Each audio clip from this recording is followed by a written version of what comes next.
From the studios of iChris, where bold ideas take center stage, this is Talk Chaw Xtra. Okay, so it's 7:30, and I'm here to tell you about somebody's leak. And actually, that's not all. I'll also tell you about what Lasmid did with Okomfo Kwadee. Those of you who are OGs, you know who Okomfo Kwadee is. John Dumelo too is currently in, I don't know, he's under threat or something like that. But Davido was made to bend and contrast Nigeria and Ghana. And he ended up saying positive stuff about Ghana. And it looked like he's picking Ghana over his homeland, Nigeria. And Stonebwoy too has composed a song actually for our communications minister. Our communications minister, no, Wakaza san, and so no, he has spoken san, it's not enough now. He wants them to sing his name too in addition. We'll tell you all about it as they arrest Miracle Sabuaje. Mr. Eazi sponsors the Black Stars, and Mahama says the Black Stars stand a good chance of winning the AFCON and the World Cup pretty soon. And he's telling us exactly what he is doing, the workings that he's working to make sure that happens. This and many more we'll be telling you about right after this. From the stables of iChris Studio, where bold ideas take center stage. For all the big conversations and bigger perspectives, Talk Chaw Xtra is the place to be. Talk Chaw Xtra, Ghana's first live podcast with a premier vibe. Okay, so today on the show, it's really interesting, right? But I'm in the midst of royalty, excellence, and whatever you can think about, all the positive words that you can think about, I'm in the midst of them. And now, me myself, I feel like I'm the odd one here because me position Papa Ben. I've never had any. Well, I used to be PR, public relations officer. Like a lot of positions, but now it's their time to reign. So I'm the odd one here in current day. During our time, I was having something, but now we have here the beautiful queen of Miss K University of Obasi campus, the current reigning queen. Like just a queen and more. She's not just saying it for saying sake. She's really living it. She's a queen, right? Or Yes. or you are a queen and you are queening, or what are you coming to do? What is the case now? The current queen. Yeah, the current queen, reigning queen, Yes. right? How was it like? How was the pageant like? It was overwhelming. Personally, I wanted to step out of my comfort zone and then explore. And when you did, it ended up being fruitful, and now you are the reigning queen of Kyei University of Obasi, Miss Kyei University, right? Miss Kyei University, the reigning queen. So when you see her there, she's not a small person. The whole campus, she's the queen, beauty queen. So put some respect on her name as we move on to introduce His Excellency, President-elect of Kyei University School of Business. As I said, somebody is a queen, somebody is a president. Who are you? Me. I'm asking myself right now.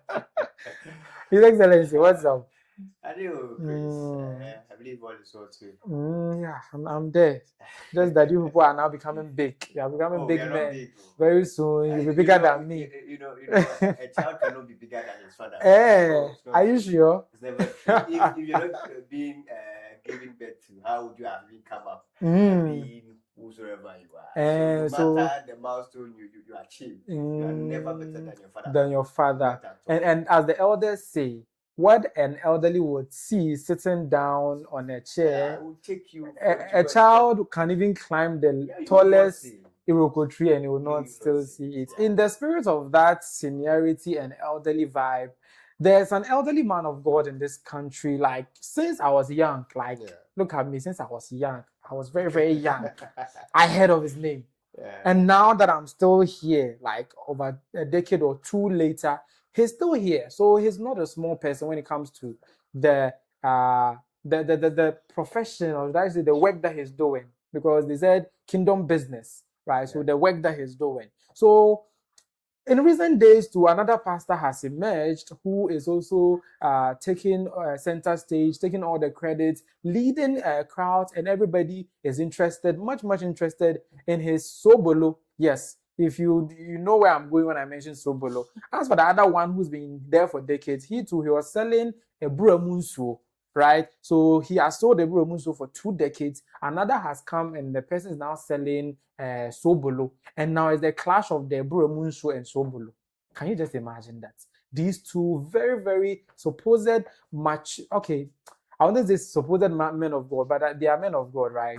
At least to some of you. At least to some of you. So they came at each other and it was very nasty.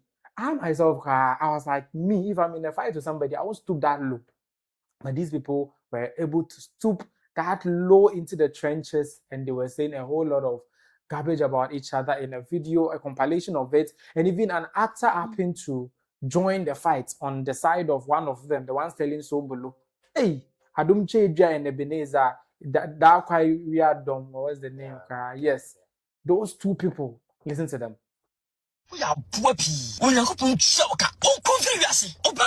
I'm telling you. Lewin and Eddie Atamana was our prophet. Who did it matter? Oh, Papa, so for Jimmy Fono. The Nimsa Kama, what do Sono? Atapa, Ebenezer, Etmenema, Etna won't feed you so. The only prophet in the world, Adom Chibia. Manuwe, and Tiwa, who did it matter? Who did it matter? Obasa, if you're second by the Jim Bible. Oh, my bad. Ebenezer, the Mempesa, me boy. Or can you say that? The dear Ebenezer and Kwadee. Now on premise and aqua. Hey, Oba break it. When I attack Adom Chebia, also a castle I'm woo. And no me a pepano. Some of my baby, and no me in a heaven. A best say will be a say Jawaya soy and Yanui. And I will to see, you know, and will be there around. See, no, Mr. One February and Abajan Babon. Oba could do me many moon. Wouldn't answer. Papa don't say piano. So for be already at Tembiano. Oh, yeah, by force of and I miss what me say. To me and Yami. Where and talk. What's the name by 4? Oba me by yes, I'm your property. So I'm Uncle Tua. I don't tell you at them. No, also my classic. Are you mad? Tell ya. Hey, tell ya. For so what to me? Father body. Until a blaster buffy. You're mad. On Uncle won't show up. No, any bar. Also, one Cassan and Colano. None of me a minute of your face. Open, listen me. Open my head. Some soften within the chilka and so bedani for Kade. The name of Jesus was soften within the chin. Yani Jimmy to me number Jimmy San Cramino and so bedani for Kade. Hey, you're mad. Oh, but your own. Comfort. What's your did proper? What did it matter? What's some number? Okay, so you heard it there. Unprintable words. These words, when you send them to the printing press, even the printer will not print them. And these, I almost said the supposed men of God again, were throwing them left, right, center on their various platforms. Apparently, all of them have TV channels. Somebody has P1 channel, that's Prophet 1 channel. Another person has Second Chance channel. And they are on it as men of God, trading insults here and there. Like, no be small job. So now you heard Adom telling his boys or his men or sub-pastors that they should insult back at the believers. I don't know the name of the church self.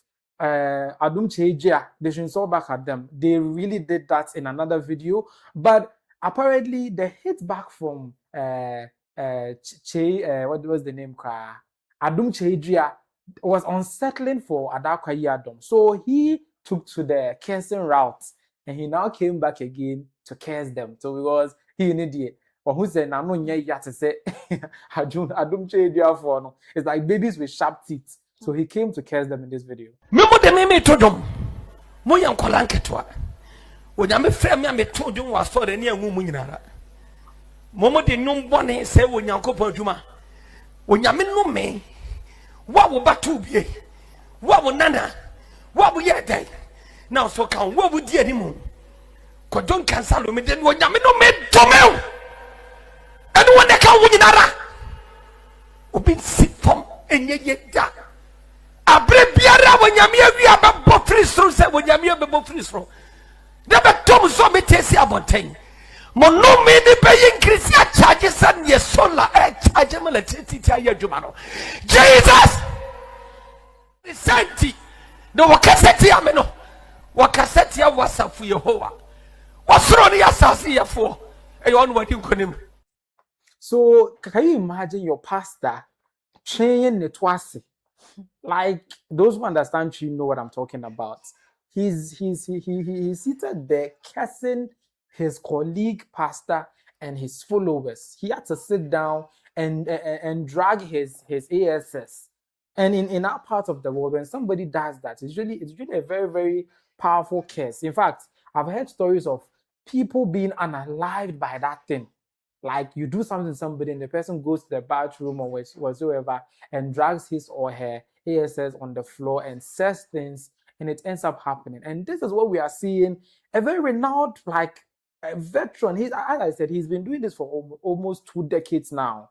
Adom is probably a few years in the game, if I stand to be corrected. But he, like, I don't know. But basically, I'll channel my disappointment towards Ebenezer Adom because he's gotten to the point where even presidents come to him. I think our president's inauguration, he was invited and all those stuff. And now this is what he's doing. In as much as I'm disappointed, I probably understand the reason why he's doing this. The diss that they dissed him, man. You know, because when you hear the song, you even maybe you'll be reacting like that, if not for a few reasons, sir. Let's listen to the diss. Break and loose, said in Yapo, Yesika Matoni, Yamiasio, and yes, I come with Yesika in Ariabio, Hidi Baba Fred, the Nimina Diago, I can't tabo, and the Poreshi go, Obachi said the Uber to Koto, on Tiasia, they are now Yoto, I don't see any Ebikura Fidigo, but I can win up a shake, Ebifugo, I don't care, the Manamu, the Casabon Samayabu, Sebo, Odia Uokosianu, young Mushio, Abai Fogu, and Obradi no, Apple Baco 4 million, but it by 4 say 1 to the show, when Tina Messabadi Esco so. Now we are beji bi opo. Keme so waka se el oplo. Afe kani yina bom so oplo. Wenti na me se beji eso so. Now we are beji bi opo. Keme so waka se el oplo. Afe kani yina bom so. Yes moja any grace cream mo. Grace water any grace soap. Grace oil any grace powder. And one ene ama ye ho ayeso. Animu we ya oda hands up po. Fa me pepera se waja empaibo. Se party ye na ja wo so. Udi hu ntew my dad duane o. Am koma so for mo tan chedio. Yesu calendar no one ego. Onti asi abrama minchiro mu. Udi atem dia yesu ye bedu bio. Sofu obriti wuro wuyo to. Afi na mahu se wuti dia sunko. Mawe mana lead ya timutuo. Upriti. So that's just a snippet, but the whole song is just a jab at Ebenezer Adom. And that's not all. As I said, they all have TV channels. And the Second Chance people, that's Philadelphia Movement, Adom Chedria. Actually, this is not the only diss song. There's another diss song. And that diss song was played on their TV channel. That one included even more, like, it was even more unprintable than what we just listened to. Let's take a listen to that. Yeah.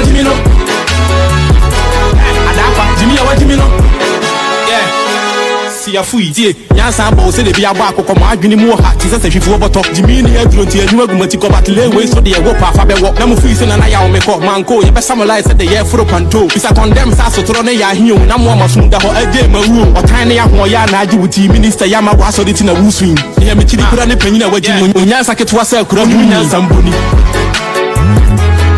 Unimina Zamboni. Adapa, Jimmy, what you mean? Jimmy, what do you mean?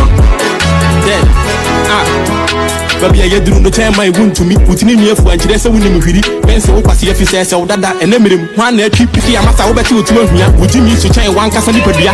Monfa would have moved when you to sing a monu can't say that wadawa. Then what Yamete or Opambour, pass your penny be an hour trouble. Go to the Minyansa one to moon and Quanta for Fitan Tatua. Obia which I now sound road ross, or but here I was sound swap ross. Most more boys in India, Jimmy, I then as and cocoa blocks, baby, I'm the Yabba the Moon, you bet Yamanati, or Yadi. Your penny be same with Jimmy and Tia Bay, and I'm class one. Hey, standards are really falling, no. Like a church platform, and they're talking about draws and co on it. Even me, my platform cry, I don't want to mention it. Now, church platform with the pastor's face behind, with the church insignia and stuff on it, and this is the kind of songs and words that they are dancing to. These people will come and tell you don't dance to Shatawale because it's darkness and they are in the light. Light mumpuni you. this is light. Hey, this is very serious. But the Man of God, it didn't end at this song by the first guy and this song by the same guy or another. And the pastor himself has also hit back again afterwards. And what he was saying didn't really make sense to me. But let's take a listen. Me podia minimum pasa yan tokwa. Minim say ye huru ya ho. Yes. Nan tokwa dia Obian to men stand me. Powers. And I'm not ready to fight anybody. Oh, yes. Now, me make us a me fight a war. And more. I know that I wouldn't like to go there. Where a man talk about mouth, I'm not. Yes. I'm not. No person. Montemi. Menkampo, menka. Yes. So I did not see this as a fight, but rather I saw it as a teasing game, pulling our legs as it was, using just our mouth to make some runs. Because if I decide to engage in a warfare with you, you cannot stand it, and I wouldn't want to go there. Adofo. And now, Father, best say me yell, Kwasia Ben, and 7 Nicola put me nemo da say. Sakasa no cry, that's what Kawagana ha. Fine. Che chimpanzee. If you say chi. And now Mamu demonstrate. Right? Yes. And now Mama at the metal chimpanzee. Adolfo. If you see there, Obia dear one. Yeah. Sir, me Adom met to me as a chimpanzee. If you will camp manaye ya, and you're not dinting a wouncha. Oh, chatty. Who's who betcha? Oh, so can see a power.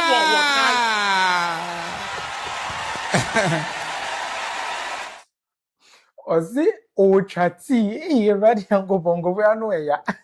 They are really ruthless with their comments about the other man of God. But I just wanted to have a brief look at all of it, because this has been going on for about weeks now, right? So that's why the intro to the story is that long. But now that we have a better understanding of what has been going on and where it has gotten to, that's the last statement that the man of God, Adom made. Maybe we'll be able to make sense of the case and continue. The case started basically after, well, it's been there, but it really was triggered by a prophecy by Adom that Ghana Black Stars would win their games, make strides at the ongoing or yet to end FIFA World Cup. And apparently we got dropped out in the round of, I'm kind of saying 30 something, 32. Yes. You see that thing. So basically they were saying he's a fake prophet since he prophesied Ghana would go forward and all those stuff. And they are even accusing him that he's the reason why Ghana dropped out, because of his curse and that kind of his bad omen that he brought to the team at the end. And it triggered all these things. And I don't know how something like this can escalate to that kind of exchange between very popular men of God. And apparently it is what it is. But George, since you've come across this conversation, what were your initial thoughts about it? And looking at the progress so far, what do you make of the situation? Well, let me say once again, I've said it here, that growing up, pastors that I don't listen to, it's quite hard to speak about them. Because I don't listen to them, so I don't get to see much about whatever they do. Because, when you speak against a man of God, it's one way or the other against you. Because you don't know how and where he was called to be a man of God. But with regards to this particular incident, I think, as you said, standards are falling. It has fallen. Because it's worse. These two great people speaking at each other's truth. And then, do you know what I was sad about? Seeing kings, leaders, big leaders at Adom church clapping for him. Yes, I saw a queen mother there, and she was also clapping, jubilating, fueling it. I was like, wow. Does that mean they are in support of whatever is going on?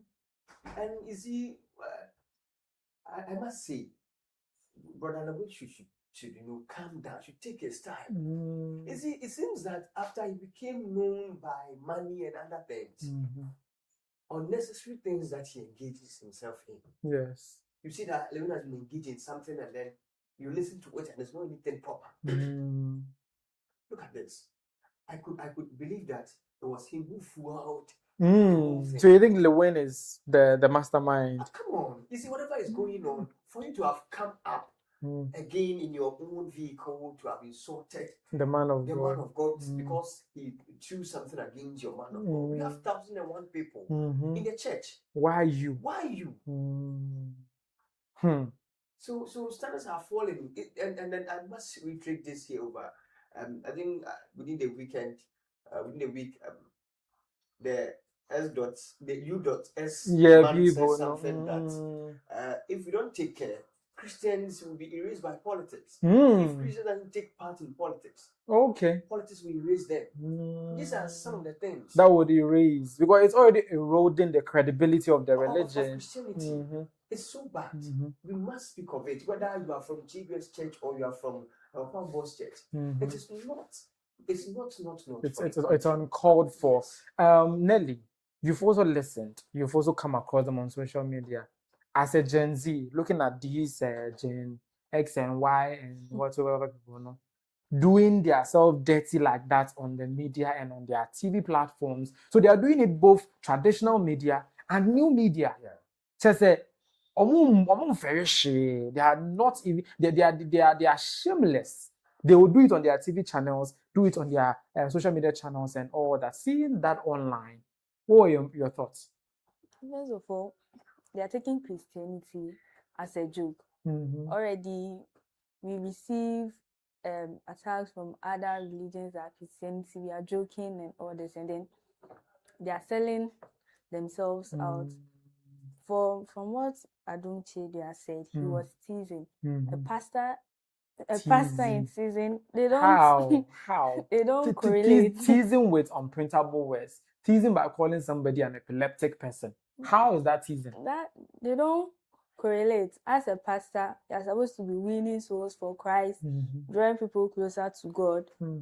What in what clause does it contain you teasing another pastor person, and then you guys clashing and all this stuff? Talking about leading people to Christ, Adom just says he's the face of Christ for the next, I think, 400 years or something. So the Christ face that we knew from the cloth that was that took over his image, he says he's the new face of Christ, though. So apparently, people should be warned to him. With my denomination, I don't follow. You don't follow him, so you don't believe he's the new face of Christ. What about you? I don't judge is the new face of Christ. If I wanted someone who is a new face of Christ or winning souls for Christ, I would have gone for Pastor Dank Heward Mills, yeah. He's the one doing the evangelism work. Not all that we are doing. It looks some way big. Saving souls is like going for souls out there, sending people out there. It's not like this one to tell us that you are teasing at your own selves. And you're using unprintable words. It's a no. So shameful. And another angle of this conversation is that look at the congregants. In all this, they were jubilating, they were clapping, they were enthralled. I don't know. The last time Kubolo said this, what Ghanaians want. Yes. You are here when you were saying Ghanaians are in love with madness. So I don't say they are mad or something. No, I'm not saying they are mad. They like content like that. People bantering among themselves. That's what brings excitement. Yes, people want people to go into the gutters. Yes. And they'll be happy that something like that is happening. Or show. In politics, it'll be like showdown. That's what people like. Yes. Jojo, are you laughing? Why? The showdown don't catch your party finish. This boy is bad. My people is bad. Very, very, very bad. But basically, this is religious matter. But let's look at the greater image, right? This is like the last part of this conversation. Looking at what they are doing and what it adds or takes away from the Christian faith, starting from Nelly. What do you think what they are doing adds or takes away from the Christian faith? But like, if as someone, maybe as a Muslim, if I come across this, yeah, would it enthuse you? Would you spark your interest to join the Christian faith? No, I'll lose my respect for the whole Christian religion. Like, what they are doing doesn't make sense. Okay, you have what the other person has said has pained you, but you coming on the media and then dragging your ass on the floor to curse him, and then we all know cursing is not appreciated in the Bible. And then you are doing that on the media, and then the National Media Commission too. It's saying this is profane. This is not supposed to be on our screens.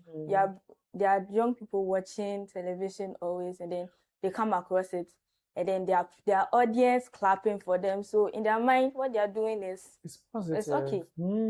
I think the national communication people, so they need to be questioned. How come every pastor that emerges in this country has a TV station?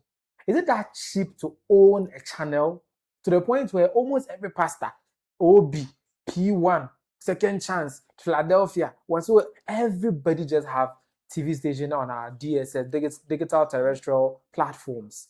And I asked myself, who is checking these people? Who is making sure that the ratings are followed? Who is making sure that the right thing is done on these platforms? The National Communications Authority, the commission that is in charge of all these things that appear on our airwaves. They are really, really sleeping on their jobs. And I think they are also to blame for this. Yes, but you too, the same question.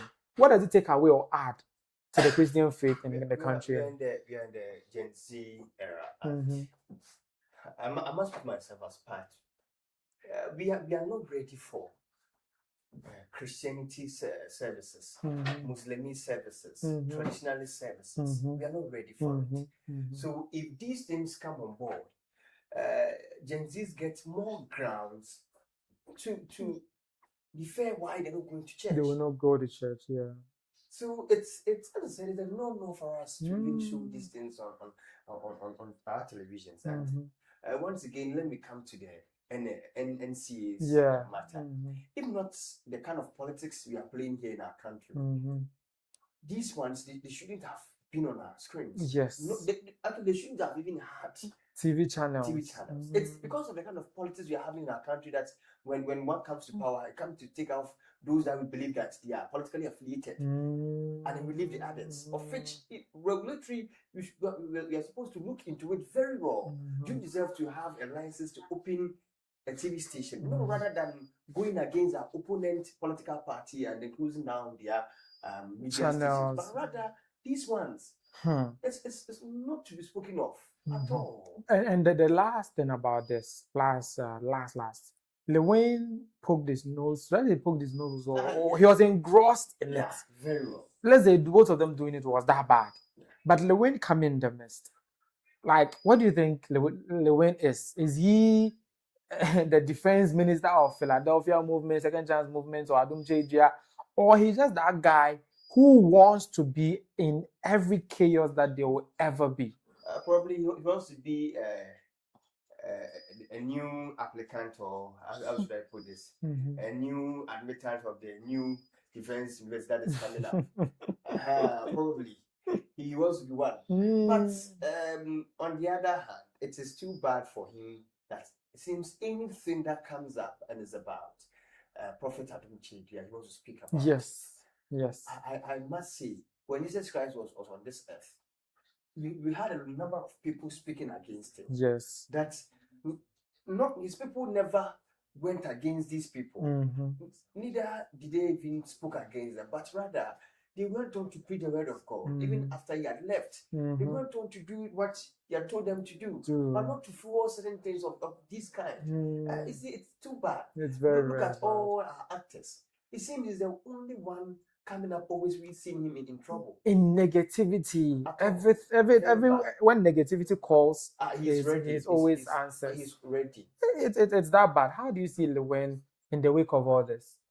I don't follow these issues much, but previous years, I see that when anything that includes Adom Cheja, he's involved. I remember once when he had his accident. Yes, that accident, sorry. He went there and then he said he performed miracles on him. So maybe he feels he owes him or something. Yeah, actually that's his pastor. Adom Cheja, that's a church that he attends. So that's his pastor. But it doesn't mean that when your pastor has a fight or has an altercation with somebody, you should always come to his defense. Like, it's not as though you should come to his defense, crowd. Men don't be there at the forefront of his wars. We believe that you can, as an influencer, because an actor, so you can play the role of an influencer. Yes. You can be the center role for them to come together. Exactly. You don't have to fuel it because either the other person started insulting your pastor or something. It's too bad. And he was rather insulting in his car. He used various disgusting and unprintable words on Ebenezer Adom. And I'm sure the time that Ebenezer was Ebenezer, he was not Lewe, no. Oh no. Because I can remember long time ago, Ebenezer has been there. That's why I'm surprised that the old man, quote unquote, is doing this. Oh, actually, he has also been actually in the ministry for a while, about 2 decades. Yes. Yeah. So both of them, more than 2 decades, they've been in the Adom Jeja. Yes. Then it's just recently that I started knowing him when his Sobolo things started trending. Yes. So he's also been there for long. Yes. But maybe popularity-wise, Ebenezer had been all over. Okay, so they've been all around all this while. So the conversation is live on YouTube. You can join the live chat, drop your comments. I'll read them live. If you are listening to this on Spotify, Apple Music, Apple Podcast, Amazon Music, you name it, do well to also drop your comments there and follow us on those platforms. Those on YouTube are saying, the first one is Xbim saying, Communication Director of NDC, Chris, please, I'm a neutral. What I was saying, these people have positions I don't. Communication Director, babe. please. For me, see here, leave me right here before they'll come and arrest me like some miracles. Moving on, Richmond is saying, congratulations to our queen. Greater things await you. Queen Nelly, congratulations to you. I think we started with your win, but yeah, congratulations to you again. She's queening, the reigning queen of Miss KNUST. She's really, really a distinguished guest, and we are very glad to have her. Richie came back to say, while Prophet really doing this, this is really not good from them. Okay, I think he's trying to say, why are prophets really doing this? This is really bad from them. It's really, really, really that bad. David is saying, hey, Kwame Ata Lewin, you again. Just every time, always in the midst of something very, very chaotic. Every chaotic scene, he's there, trying to be in the midst of it. Then Mims is saying Lewin always wants to pull stunts. Yeah, he wants to pull a stunt. Then he came back to say, he wants to stay relevant in the eyes of the media. So he, when he's so attention seeking, or he's hungry or thirsty for attention to the point where he always wants to be in the midst of drama, so that he'll always be in the media. People will always be talking about him. Like, whenever we are not talking about him, his body is doing him something. My body is doing like something, like Fela Makwafu thing. So he always wants to stay on the media. Then Suzanne Tirim is saying, why does Lewin really like doing that? Being an influencer, this shouldn't come from him. He should rather solve this rather than joining them. Actually, as George was saying, Lewin could have been like the mediator or moderation point in which you would have used this platform to probably talk that, there's a bad blood brewing between them, but probably you use your platform to probably skew the conversation towards a direction where it will be resolved, because already some people are dropping these songs, some people are on TV dancing to these songs, some people are already insulting people that they are epileptic and trying tea and the rest. So you, a celebrity in of a sort of your worth, shouldn't join that bandwagon, because already we have a spoonful of people, not handful, a spoonful of people, like a storm in a teacup, doing that, and you wanted to jump in that teacup storm. Lewin, dear. If anybody's near him, they should go and tell him, "Yeah, fair man." Like, we are very, very ashamed of what he's doing, because he doesn't give us enough reasons to defend him. He doesn't give us enough. Like, let's say me, for instance, I'm a big fan of his, but if I want to defend him, he doesn't give me something to work with. Like, how do I defend Lewin? You see that thing. So that day, Lewin, we have to continue blasting him until he blasts and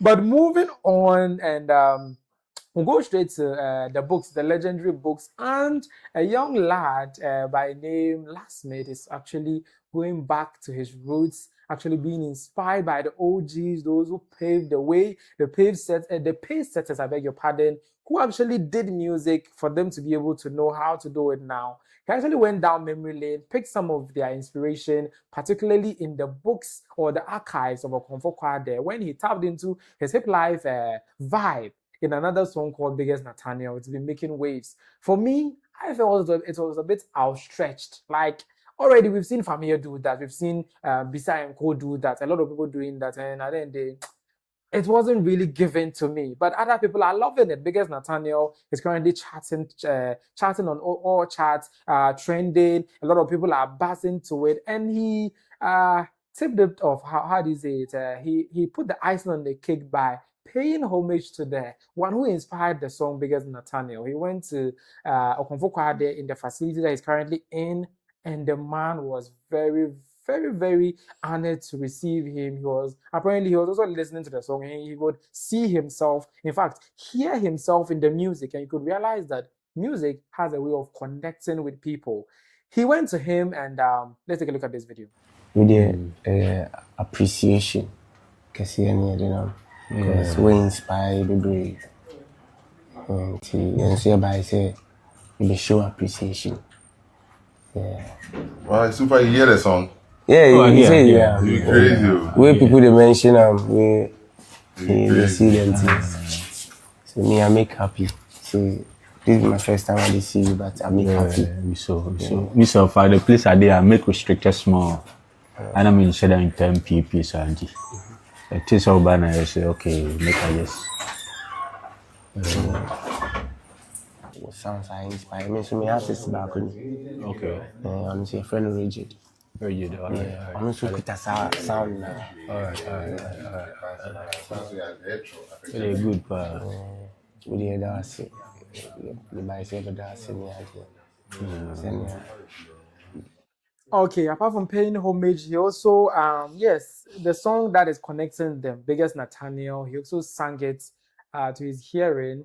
First of all, I think he did an a cappella and then that song. But let's take a listen to the first part that he did for Okomfo.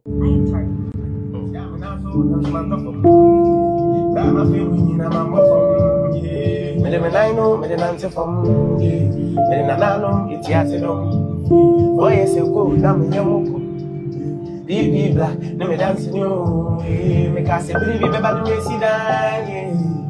Ah, she me busia. Emia. Baby beba no na me churros. Baby beba no na me churros. And Emia. Baby beba no na me churros. Baby beba no na me churros. I'm the greatest Nathaniel Lasmid. The greatest Nathaniel Lasmid. The greatest Nathaniel Lasmid. The greatest Nathaniel Lasmid. I'm the biggest Nathaniel Lasmid. The biggest Nathaniel Lasmid. Biggest Nathaniel Lasmid. Biggest. The me and madam for a minute, that's sorry, no recording me. My friend who phone so now me push me drop with training pa. Better now they see me, yeah, baby, papa, yes, man, yeah, I dear me, yeah, I dear Ben Cranny. Me, my own see cancer, yes, you, but yes,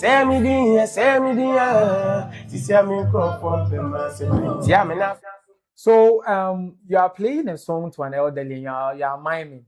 The song was in the background and Lasmid was singing over it, but maybe Okomfo wasn't really having it. Like, why are you miming?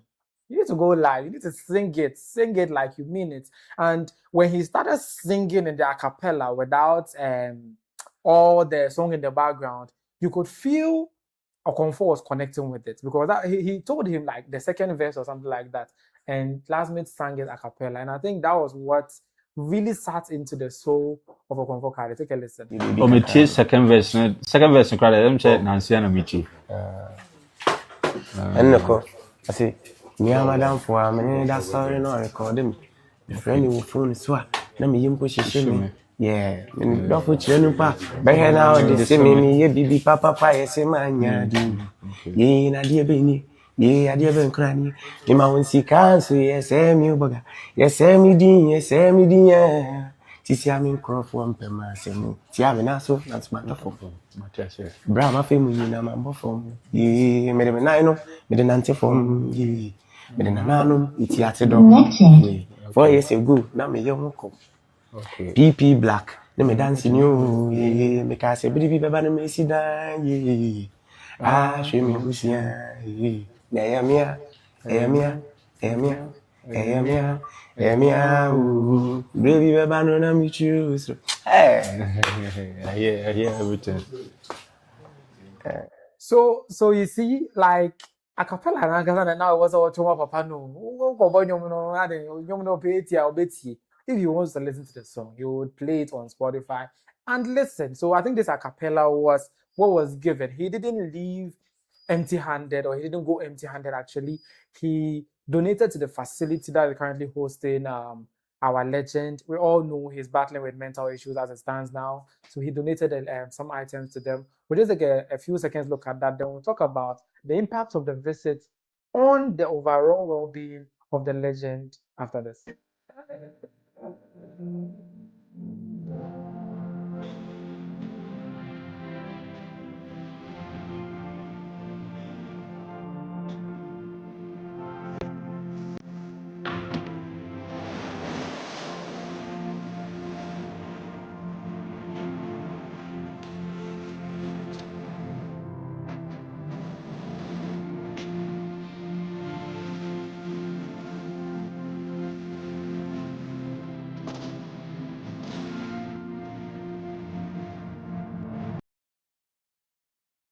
Okay, so that was Lasmid donating to the facility that Okomfo Kwadee is currently at.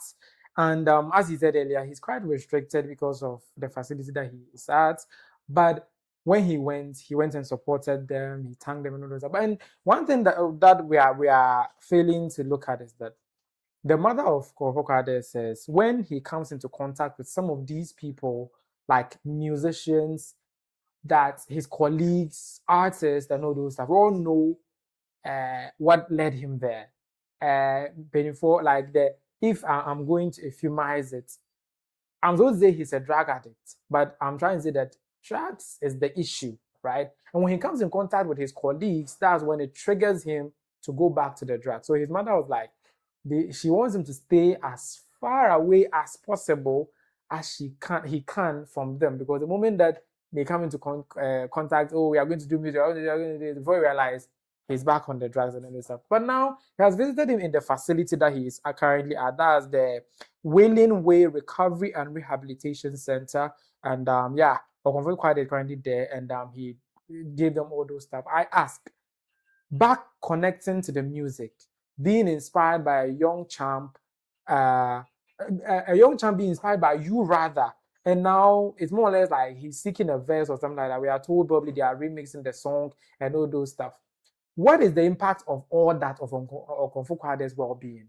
Are we going to see another episode of him slipping back into, you all know what always happens when he gets back on the grind and the drugs then starts and all those stuff. So that's my point of worry, because already what he did is PR. And we all know biggest Nathaniel, that's the Lasmid, is also doing that PR because he's on his own label, I think NR Records, right? He left Highly Spiritual, or he was on Dapper, and he's working his way out to be an independent artist under NR Records, or some record deal will be like that. And he even has an artist that he took to Okomfo Kwadee.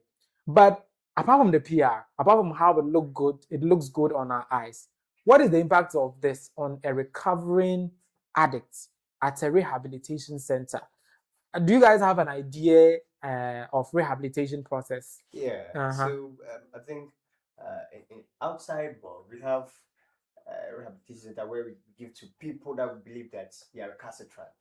As such, their parents send them there for months, leave them over there. We could see on a day of how should I say it?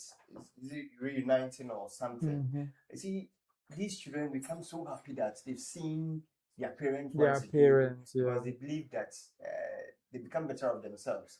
So with regards to this one, I believe that it was something that he used to do that he loved. So having seen a young one coming up with the same energy and all, I believe that it will give him that kind of sense that well, I used to be here. I used to be here. And it will hit him that what have I done to myself or with my life? Yes. So the mental health bit, what is the impact? Yes, because the mother says she doesn't want him to come in contact with musicians, because when they do, they end up doing drugs. Yes, you see, earlier you said that so opening who are different, who are different, before I could do a stroke. Sometimes that's how our parents see it, but you know, when it's scientifically proven, it's quite difficult to prove it wrong, because these are the things that, you know, get us together. It's like having seen someone in a long period. As soon as you see the person, oh wow, you've changed. You see, you try to study the person and then do what the person is doing. So having seen this young one, he's coming up very well. He's doing great. Well, I don't know if he's taking these ones as well. Most of them are taking it. Yes. So I don't know. But the song, I believe, gets to his mind and then prepares him for the future. He gets to know that my Yemen, even if these ones are doing it, he would advise them. Yes, or to he stop. would advise and then think that it is on the moderate. They should do, but they should do it moderately. moderately. I mean, he would know that even if they are doing it, it is on the low, it is on the moderate. It's so not. if he's to go back to music, and he's doing it, he should know how to place it. Oh yes. It's like you are condoning the drugs thing, no? Not at all. You see. But either way, he's an addict and he's recovering. Yes, you see that thing. So I think that's something that came to mind when I remembered what the mom was saying during one of his episodes that came online. Nelly, let's say you're a mother and your son, who is a legend, we all know Okomfo Kwadee, a legendary artist. As for the Indomie babies, they don't know him. But those of us, yes, who are not Indomie babies, we know him. You see, as a mother, put yourself in a mother's shoe, who thinks that what triggers him is the music and the musicians, the people that make the music, and the people around those that make the music is what triggers him to always go back to drugs. Would you allow your son to take such visits? He has been to the rehabilitation center. He's still there. He's still there. He's working on himself. Yeah. As a mother, you know your child. You know what's the name? You know how hard it is for him to like withhold from that. Resist the temptation. So maybe what his mother is right. That's right. Yes. Or maybe you could give him a chance to go by. He'll be under control. Yes. The problem is also that he's so connected in the industry that people in the industry claim they love him more than the mother. In fact, he has one person that is always a Opambour Jenny. According to that person, the guy is like a brother to him. So, like, or tired the whole way, how do you say it? Like, he's always just too close to the guy. Like, always, like, to him, he thinks he loves Okomfo Kwadee more than even his mother. And the mother also thinks that, no, whenever you take him, it goes a Pascal and all those stuff. And now they've managed to keep him under control and all those stuff. So when we see episodes of Okomfo Kwadee, in an episode, usually he goes off, you know what happens and all those stuff. Should we blame Lasmid for that? Because now those who didn't know where to locate Okomfo Kwadee now know. Because I knew, the mother said he was at somewhere. She didn't mention it. She was on United Showbiz months ago. She didn't mention it. Now Lasmid has gone there, donated to the facility. We now know specifically where Okomfo Kwadee is. And we know a lot of people are looking for him. You see that thing? So this now a leeway. Industry people will now start trooping in. Before you realize, or I'm just being a doomsayer. What do you guys think? I believe that place to can be a place as a prison. before you get inside, you are being checked. I must believe so. If that is not so, then it's a problem. Because of all that I know, of all that I've watched, I mean the outside ones, before you get there to come to see your child, you should have been set. You said the outside ones. You are inside. That's what I'm saying. See, before you get to see your child, you should have been set. Although you brought him there or you brought her there yourself, but we don't know why you are there.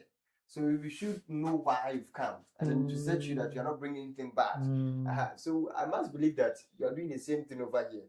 If not for that, and I believe that the mother's words may hold. But if they do the right thing by checking what you are bringing, by checking what you personally brought yourself, the things that you are wearing, you set you, and you believe that you are good to go, then fine, we can do so. But if not, they should restrain people from coming to see him before he slips back into drugs. And then depends on his friends if they actually want him to go out to get out from the rehabilitation center. They'll behave themselves.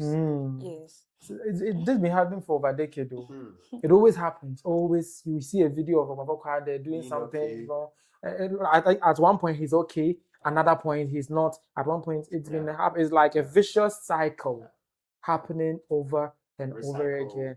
And I don't want that. For the past few months that he's been out there, I think it's been perfect. And when he looks good, and he himself said, I'm a bit restricted. He's loving it there. It's good. Because the average him doesn't want to stay in the house. In fact, the manager said they bought him a house or rented a house for him, gave him everything that he needed in the house. But the man still wanted to be roaming. That's what the manager said. But now he himself has now gotten to the point where he understands that he needs to be restricted. And he's even telling the young lad, say, baby, I'm a one. They're restricting me kakra. That is the point of rehabilitation. Yes. So they are making good progress. Sure. And zoning the conversation back to Lasmid, right? Lasmid is gradually building a very, very beautiful musical catalog for himself. This year alone, he has about 4 hit songs, if I may say, right? 4 hit songs, very, very good since his days at Highly Spiritual, and now he signed up onto Dapper, and now we are seeing another record label, I think NL or NR Records or something like that. That record label has another artist, I think OJ, that he took to Okomfo Kwadee place. You're going to see as I said earlier, he's building his own thing. But look at the progress that he's making. Look at the kind of music that he's making and why he went to see Okomfo Kwadee. Would you say he's using Okomfo Kwadee to promote his song? Because what I'm figuring is that maybe he just got off the Dapper deal and the new one is on his own record. Or I don't know whether he still has a distributor or not. But is it that he's using the man to promote his song and answer it? Because as a free Dapper, what signing artist, what releasing music, what convince Okomfo Kwadee? Are you using our legend? That's the question on my mind. And it's a question for the girls, by the way. But do you want to answer? Do you think that the young lad is using the old man? When you say like that, it sounds wrong. But right now, the world is full of connections. So it's just... He's connecting to promote his talent. Yes. So he's using him to promote his talent. He's not using him. He's using connections. Last week I said over here that we had a lot of people who went for the World Cup. And then there was this fine gentleman. This young Ghanaian child. That's how they said it. Holding they don't know that their father. He I believe he exhausted every opportunity that he had during that stage. So I believe that even if I'm not supposed to say that he's using it, but as soon as he goes there, whatever he needs to do to promote himself, he has to do so. Because you see, in the music industry, it's about marketing. People must know you. Whatever will take you to market yourself, you have to do it in a rightful way. And then he did it in a rightful way. It's a rightful way. And this playbook, I've seen it several times. We remember this song, I think this Don Jazzy artist, he has a song called Crayon, I think Ngozi. And we all know that popular Nigerian actress Ngozi, the fair lady that we used to watch in Nollywood. When he released the song Ngozi, he went to pay homage to Ngozi and said Ngozi, like the actress, inspired the song. Maybe it's not even true. Because the only thing that he mentioned is, that's why I call you Ngozi. That's the only thing that he said. He didn't say anything about your movies or something like that. But he claims Ngozi has. Because of this, but I believe that the song can even go far. It went far. I get it. Apart from the fact that it has Ira Star on it, the song went far. Sure. So that playbook being replayed right before our eyes, it means that our artists are learning. And he's one lad who is really, really doing well. And I hope his new record people, I think it's his own record label, they should treat him well and he will move from grace to grace. Going straight to YouTube, a lot of people are dropping their comments and let me read some of them. X Mims is saying nobody takes that guy serious anymore. Of course, that's Lewin. Obian take you seriously. Onya papa. Then Susanna Tirim is saying the mom should give him another chance. I think she's referring to Okomfo Kwadee. The thing is that the mom, she's really suffered. Yes. Like imagine it's always happening. It's always happening. She was literally crying on I think United Showbiz when she was called to explain that thing. She was really, really, really sad and heartbroken. Yeah. And he's the only star from the family. That's their star. And this thing is always happening to him. And she's not having it. X Mims is saying he will go back to the drugs. Please. Let's be optimistic some more. You see, we all don't wish for that. How do you translate that? We don't wish for this Pierre. But you get the saying that I said. Yes, we all don't wish for the bad to happen. When it happens, we'll cut our losses. I think that's the translation. I'm a genius, yeah. He came back to say, as Suzanne rather said, nah, I'm not sure. At least this is a progress. So let's just give him chance, but still monitor his movements and everything. Obviously, the facility will do that. Then she also said, nah, I'm not sure. At least the same thing. Then okay, basically that's what Suzanne Tirim had to say. It's actually repeated. So I was going to repeat it again. But moving on, we are going into a different terrain. My next topic, to be precise, and away from drugs, Lasmid's new record label and stuff, and we'll move straight into another very, very keen area of our industry. That's the production or manufacturing industry or industrial aspect of our economy. Always we tell ourselves we are moving from taxation to production. We are moving from then to industrialization to then those slogans. Today our own education minister says, shut up there. What production to whatsoever. Common toothpick we cannot even produce. Listen to him. Me, I've been Minister for Trade and Industry, and I carry the shame. How come that in Ghana, toothpick, we cannot produce toothpick in Ghana, and we must be importing toothpick in Ghana? Those are the decisions we should take here. That Ghana, with all our resources, we cannot dedicate one private sector person. Look at how much money we have given. If you want Honorable Kojo, because you can't go there. There are people who took money in the name of private sector who said they were going to farm. The money never went to the farms. You know that. The money never went to the farms. You know that.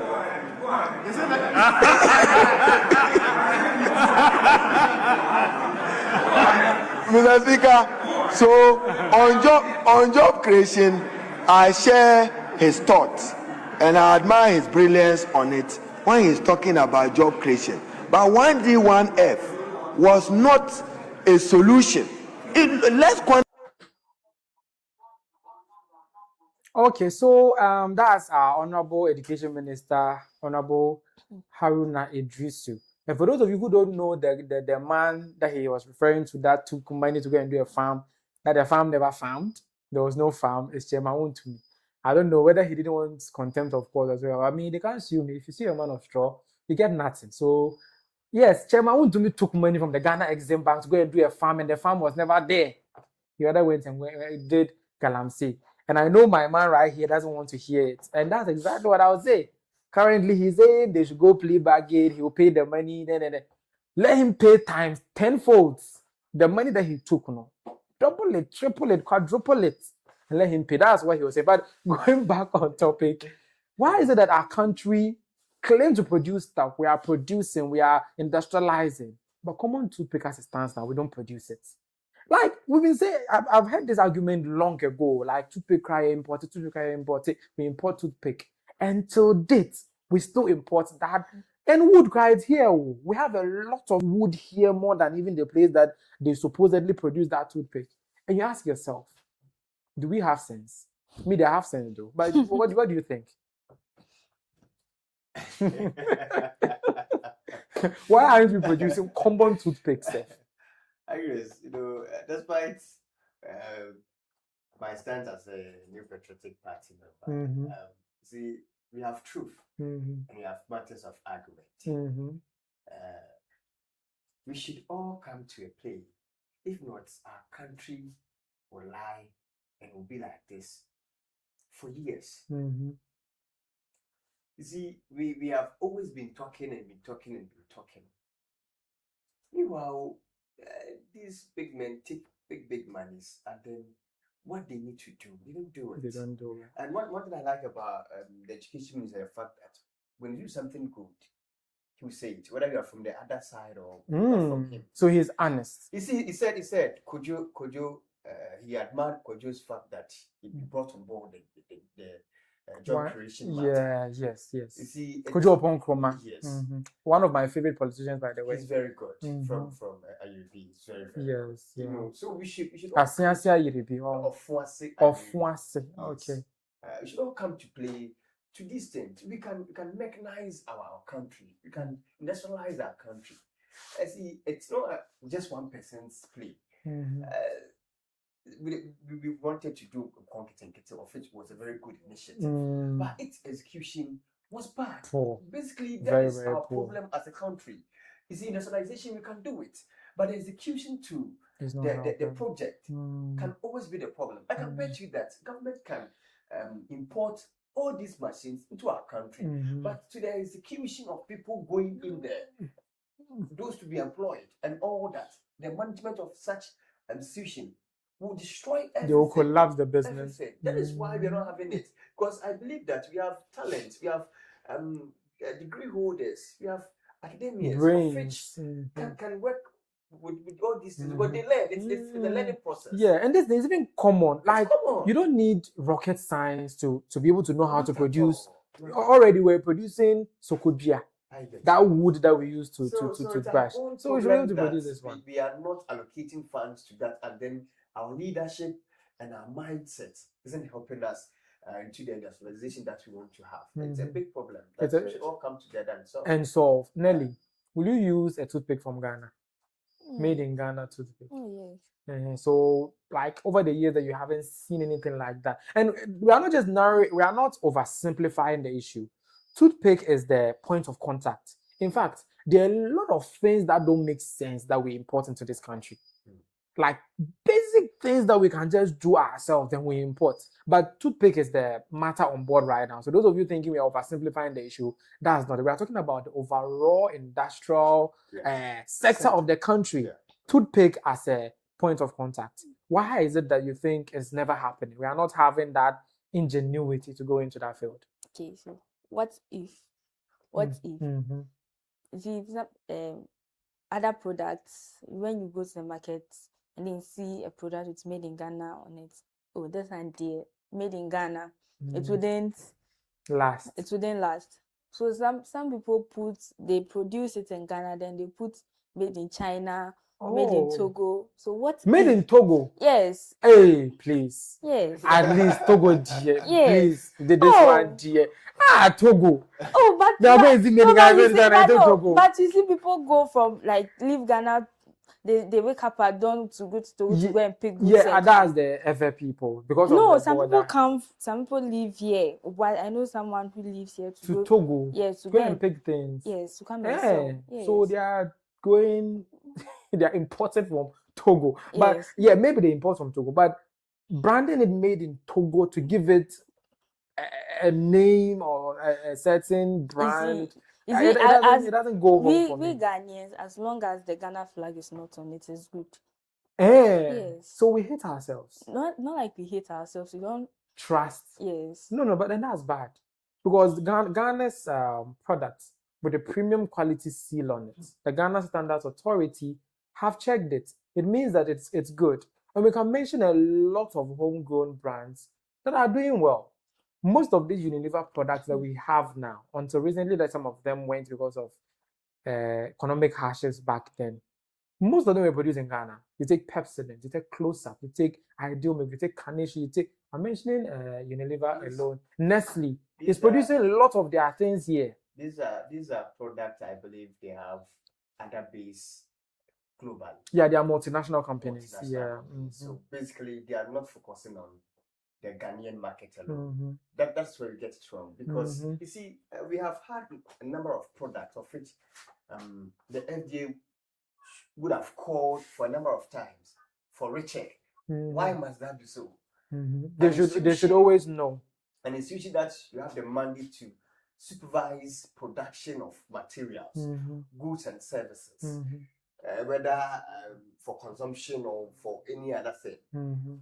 You sit by and then you produce all these things in your country without checks, and people get them, and then the result is very bad. And that's why people would like Togo's meat than Ghanaian meat. That's serious. Because well, we all believe that but that one is better because in our country it has not been checked very well to have been certified. You see, you have people who just print on it, certified by FDA. But it's not true. You have some of them that have not even gone to FDA. Wow. But because they want people to buy, it's being printed on it. And FDA too doesn't do it checks well, so we end up with these products and all that. The market, making progress, right? Enough of complaining. Yeah. What do you think is the way forward? What should be the thought process of the younger generation? Because it is a Gen Z platform. Probably somebody young is listening. What would we or should we do differently as young people? I think all of us are Gen Zs. Yeah. What should we do? Already, you see the way that they were laughing. Yeah. This is a serious issue, but they are laughing about it. Me, I would have bowed my head down in shame if after almost 70 years of independence, we cannot produce our basic needs. But they're laughing about it. It's not as though like I'm looking down and not insulting them, but like they've done what they can do, or they've done their part. What can we do as Gen Zs?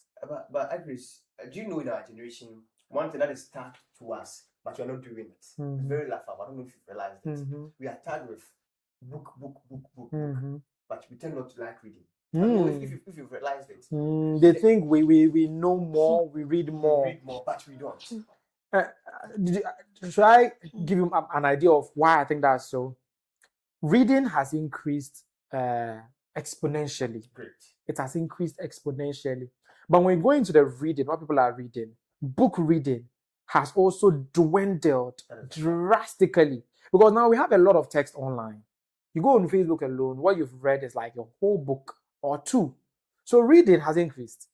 But what we are reading, books, is down. So it is quite sad that people believe that this generation are those generations that reads. Meanwhile, it's not so. It's not so. We read rubbish. Nonsense. You see, so one thing I would encourage, and then I would love our NCC, that's it is working or it's not working these days, to continue with the teachings, with the education, and then Gen Zs, please let us read. You see, before you take anything in, it is better you read. We don't do so. I have a colleague of which he told me that he used to teach someone, and then there are certain basic things a person used to ask, and then he's like, this one to you ask. Meanwhile, you have your phone, you have your data. Yeah. Even I said it, you can go there and then search and then add it up to whatever. They would rather be on TikTok. I get it. Doom scrolling. So it is one thing that I believe we are lacking, even though we have been tagged that we like reading. Gen Zs, please. Reading is the most ultimate thing leading you to the promised land. Because you see, our fathers, our grandfathers, you go, they are reading with their spectacles, they are reading, they're having their newspapers, they're having their books. These are the people who read newspapers. Oh, yes. So I can't remember the last time I saw one or grabbed one. Oh, yes. Go to the streets of Accra and then they still bring it. And I hope by now they've also digitalized it. Oh, yes. It's on the online platforms. They say if you want to hide something from the black man, hide it in the book. And it seems our generation is proving whoever that made that statement right. Yeah. And it's really saddening. It breaks my heart to see that. Some people ask you, how do you do this? How do you say this? Why do you speak like that? Read. Just read and you'll be fine. It's not really that hard, you know. But Nelly, do you think that there's something we can do as a generation to rewrite our story? Okay. Right now, I've seen a lot of people who are venturing into businesses, but they don't have the funds. You start at your own risk, and then because the production cost is high, you sell your goods at higher price, and then when you go to the market, there are cheaper imported options. ones. Yeah. So obviously, they'll buy the cheaper imported one. So what do you think? Should we do import correction? That's if we want to support the local industry, we stop the importation of something. Not stop it completely, but reduce it. Yeah, we should reduce it and then fund the local ones. So but you see, we have quotas. Yes, we have quotas. Tariffs and all those stuff. In right-thinking countries, if you want to increase the productivity of something, let's say chicken. You know, we import a lot of chicken. And you want to do it complicated. Do you know what you do? You place a tariff on the importation of chicken. So high that people will be discouraged from importing it. And that tariff that you've placed on it, use that money to go and support the Ghanaian poultry farming industry. You see how you are. So over time, the imported one will be more expensive than the locally manufactured one. But here we see it the other way around. They are taking this one, a lot of tax down here, and they import it because they import it in huge quantities. The tax that they take on it becomes relatively small per unit. And at the end of the day, we are always in a vicious cycle of going back on our knees and claiming we cannot produce anything. Let me go straight to YouTube and read some comments. And you for read. That's X memes. He said, we for read. Actually, we are reading, but just that we are reading the wrong thing. Or Facebook or Twitter or TikTok, they are reading things. But what they are reading is just a sack full of garbage. So maybe the statement should be that read the right thing. Sure. Having said this, let's go straight to the Volta region. Actually, that's my next story. The Volta region, something very interesting happened there. Unfortunately, and my Voltarian panelist that didn't come. I wanted to ask him, like, what is it? Nelly is also telling me she's also one, but it's okay. You know the Ghana I'm talking about.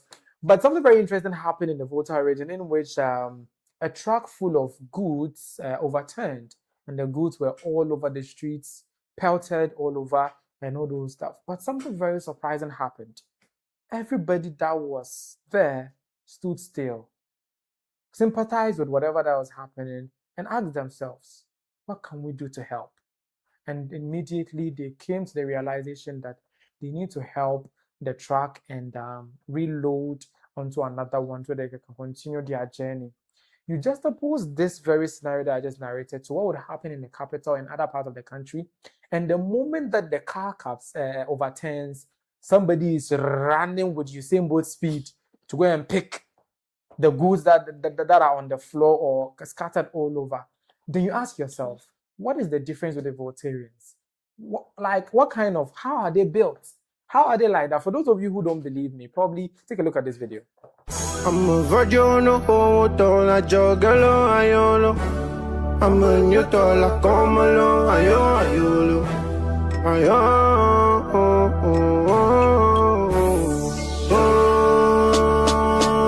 Walk out the Volta, I feel I'm a chola. If they ask you, tell me say that. Tell me say that. My body they tired, my soul they tell me make I give up. I tell them say make it shut up. Make it shut up. Anybody ding my life for Danny. Oh, it presses over my canoe, my dying for my own so bullies and I'm a lick at daddy. Don't move up with our G. And I like a Vancouver. I pull a hollow poker or Levia. And you talk to my nanny, and you feel a bay from my glimmer. So as is all right there, they all came like as a collective. It was communal. and they loaded the new track and all that. And when we asked the owner of the track, he said not even one got missing. But like one, hey, these Voltarians, maybe we should look into it because they are too honest for my liking. Because I'm really shocked. They even offered to load the track. Hey, voter region for send on me a good people. Like if I say like that, it means that I had a stereotype. But I feel I'm so used to accidents like that happening and people taking advantage of it to the point where this is like a cultural shock to me. It was a cultural shock to me. But George, having noticed I've seen so many videos of same situations but different reactions. But seeing what happened in the voter region, I think that's the people of Sokpe, by the way. What were your initial thoughts when you saw this? I would say with the Northerners, the Votarians, and all those people up there, they still have their ancestral belief with them. And they believe that if you just go about just one mistake, you are gone. You are dead and gone. Oh, they have it in their minds that everyone is powerful. Everyone wants to try someone. So no matter what, just go your way and go your way. And I think with that belief, they've had it with them over the years, and they are still exhibiting it. So you think it's superstitious? It's not about it being superstitious, but they've been able to maintain the fact that even if it is superstitious, they believe in it that what is stealing? Don't take something that belongs to another person. It belongs to you. So why do you go for it? It can die. It can kill you. So they are afraid for their lives. Yes. But in this case, it's an accident, and the rule of and the rule of stealing is that if you pick it from the floor, literally nothing can be done to you. It's not for someone. That's when we're kids, they said if it's on the floor and you pick it, a former D. As I say, Eddie. But you see, this one, we know very well that it's goose either coming from the pot or elsewhere. So definitely, it's particularly for someone. It's for someone, but we've seen the same case in Kumasi, Accra, and the other regions where people. Do you know that if this thing was like Accra or any other place, they were by the time that the truck owner will even they will even check on the driver to see whether he's alright. By the time that he would come out, not the boxes are finished. So for them, as I said, they've been able to maintain their ancestral beliefs and all the superstitions that they were told that everyone is powerful. Whatever you do to someone, that person can come at a revenge at you. So please don't try. So and I believe it's good that they've had all these beliefs. All those beliefs. They are still maintaining it. Yeah. So they believe in karma. Yes. And they are living their lives in the best way. Yeah. That's good, right? Nelly, when I was saying my ever panelists didn't come, you were jittering, and I know why. But what do you think is the case? What is it about the voter region and its people that makes them stand out in terms of morality, in terms of decency, in terms of dignity, in terms of doing the right thing, that we are seeing such things? And social media was all taken aback. Everybody was just surprised that this thing happened. If you take it, let's say traditional rule has its positive effects. That I'm sure the people of Sokwe, they still have the traditional rule, and then they still do their libations and things. So once something is on the floor, once you see something on the floor, someone lost it. The person might be looking for it. That doesn't mean you should take it. The person will surely come back for whatever the person has lost. So you being empathetic, put yourself in the person's shoe. If this had happened to me, would I be happy if someone comes to grab my stuff and then I go at a loss, and then the fear of the consequences? If I take it, I'll be disabled, I'll do this too. It's parts. I would say that our traditional rulership is better than this Christian Muslim regime, because obviously you are saying the traditional beliefs is what is influencing them to behave right. It has instilled that kind of good behavior and morals in them, right? Do you think that our modern day religions is what has corrupted our good morals? You see, with the traditional, once you do it and they send you to the gods, it happens immediately. Action is taken fast. But with this, you see, with Christianity, it deals with a lot of spirituality. You have to like you'll be feeling the consequences, but it's not like it's not immediate. It will affect you later on in the long run, or when you die. And by then you are dead. So you are dead. But with the traditional, once it happens and they send you on the spot, like instant, fast and simple. So with the traditional, it has instilled a sense of fear and discipline. So maybe let's say they are no more practicing the traditional rule or something like that. They still have that discipline in them.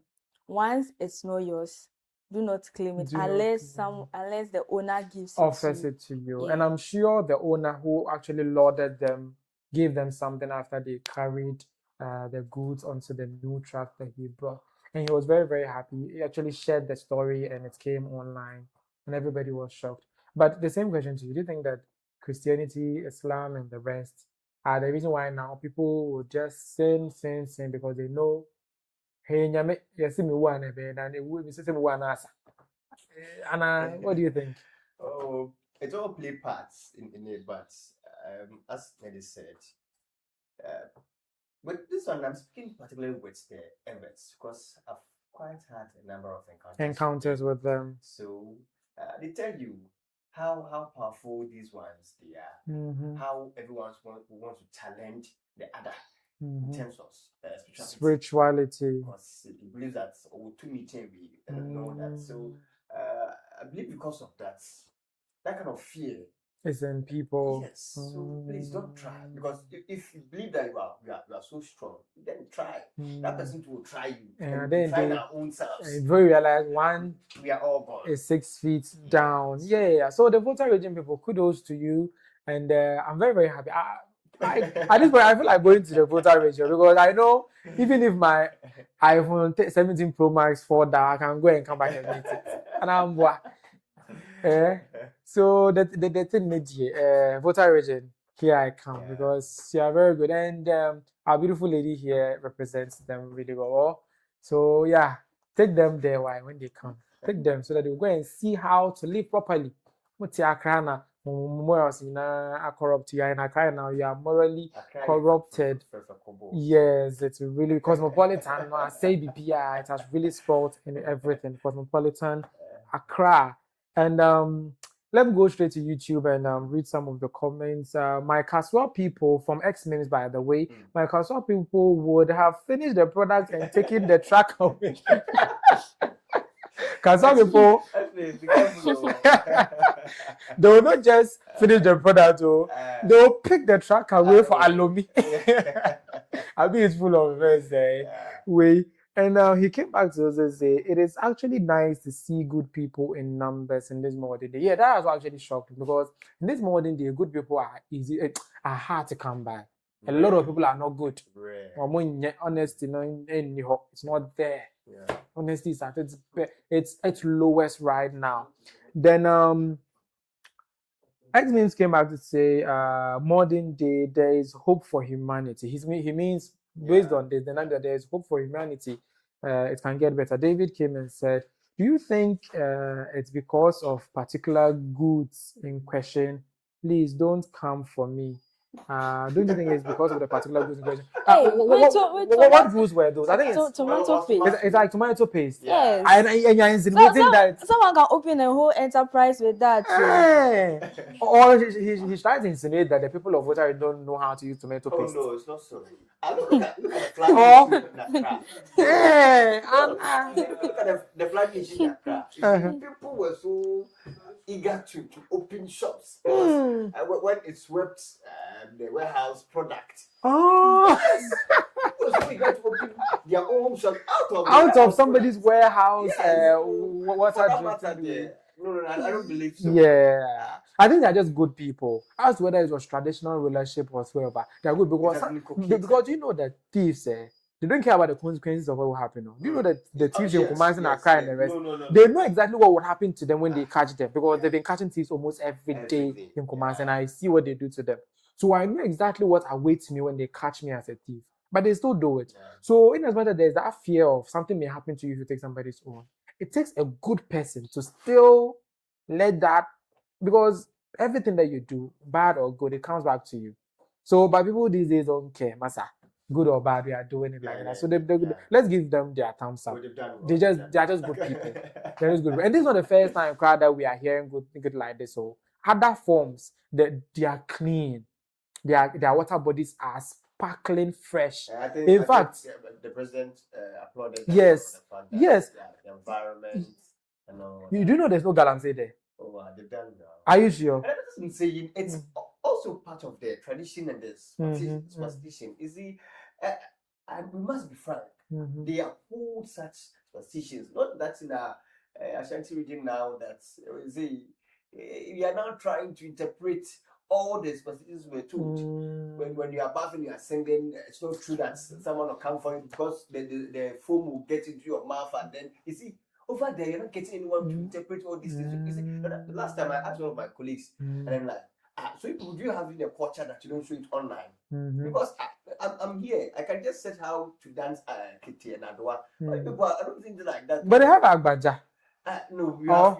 You see, the northern region and the voter, you have plenty of these cultures, but how many of them do we even see? It is really they don't showcase it. When you are trying to find out to learn from it. But here, each and every day, Ashanti culture, Denka culture, we are seeing them on TikTok, Instagram, and all other places. So over there, it's quite difficult to get someone to be explaining all these things without, oh no, it's not true. Our grandfathers didn't tell us well. But this. So you see, so people still believe that it is real. Are you trying to say that they are retired in terms of civilization? Not basically. I'm not even going there, but they want to, I believe, uphold a certain integrity. And they have instilled that in their people and still working for them. It's not about the fact that in terms of civilization they are low or something. No. They are still just embedded in their goodness, and it's helping them earn these applause. Talking about thieves and taking things that don't belong to people. Another person, this one, the vehicle didn't even, nothing happened to the vehicle. The vehicle was actually moving, and somebody came from the Achimota forest to come and snatch the bag full of phones and money and all those stuff back into the Achimota forest. So I said, Accra for no. Like, it doesn't even need to pour now. As I said earlier, when it pours or overturns, they'll pick it and run away. Now, you are even sitting guy, they want to come and snatch it. Take a look at this. So this will be the second time.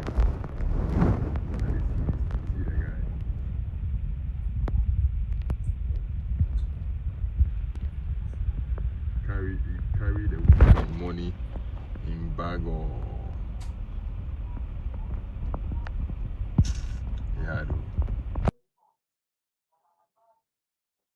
So you saw it right there. The lady was in a taxi, very like matured lady, like old lady by the way, not too old, but basically in a taxi, a moving taxi, and the thief was able to get into make his way into the taxi, open the gate, and pick her bag and run back into the Achimota forest. This one, I'm suspecting the taxi driver. Yes, he's the first suspect, because how can you be moving on a highway and according to comments and people who live around that area, this modus operandi is prevalent. It happens almost all the time. And if you ask me, if I put my CSI caps on, the very first one we are arresting are the taxi drivers, because you know very well that's a theft-prone area. You move at a faster pace on that distance so that nobody can be able to stop anybody and steal them. And how do they even know the person's bag has money and stuff in it? There's a tip off somewhere, and I'm the first link that I'm linking is the taxi driver. But looking at this, another place they don't even want anything of yours, even if it's at their disposal to pick. Another place they are hurrying up to pick it. What do you make of these two juxtaposing or stream ends? Yeah. So now Accra, as the tree would say, I've done it for cover. Or like it's made of a lot of people, different tribes, all come to meet there, and then we are influencing each other. And critically, we should look at it. It seems street lights where a problem. The street lights. Yes. Most of our streets are dark, Yes. So despite we blaming the taxi driver or he having a hand in it, I believe that our street lights is a problem. Is a problem. Of Anko area like this, close to a forest, you don't have lights across the street. A bushy area like this, and you're not having lights. You see, these were the places that you should get cameras, light, very good ones, so that even at a long distance, you can zoom to get you. To get the person. Yes. This one, for instance, can we zoom to get the person? It's quite difficult, isn't it? Because the lighting was bad. And I think the lighting was basically coming from another driver's end. Yes. So if there was light and there was the driver's headlights too as well, the combination of that would have made it much clearer for us to be able to see who it is and what they are doing. Serious notes about the fact that the lighting system on that stretch is very bad. So instead of that, Greater Accra Region Minister taking awards, she should lighten up the city, and at least after doing that, we will probably give her award afterwards. And I'm very well. Definitely looking at what happened in your homeland and what is happening in Accra. Looking at these two situations, what do you make of it? The rural urban migration. The perception is once I get to Accra, I must make it. Back at home, oh, my child is at Accra. He's working. He's sending money home. But here, like the case, we know that Ghana, the rate of unemployment is high. So in order for them to still maintain their high standards back at home, they go into they do anything to get the money. Wow. So that's what is influencing that. Yes. But maybe in rural areas or less urban areas, these things are at their all-time low. Moving on to my next story, the president of the land spoke. He spoke a lot, but the part of the speaking that he did that interests me is the health bit that he spoke about. Apparently, our president is well informed when it comes to health, and I think the last time we spoke about it, but now he's speaking about something totally different. I don't want to take a listen to our president on the health thing that he was talking about. You know, apart from a degree in Bobobo, I'm also a pocket doctor.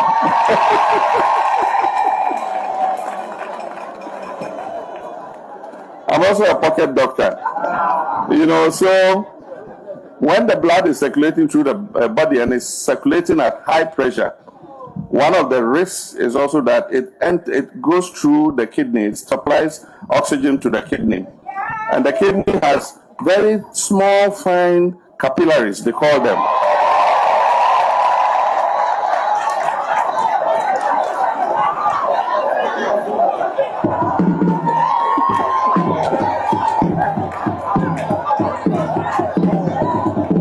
I think when I have 2.5 years left, I think when I retire, I should come as a lecturer to the nursing training school. And so because of the pressure destroys the capillaries. And that's the beginning of renal failure. And so once the kidneys are not able to carry out their function, you have to use an artificial machine to enable it to clean the blood. And so that's why you have to go for dialysis. There's a dialysis machine.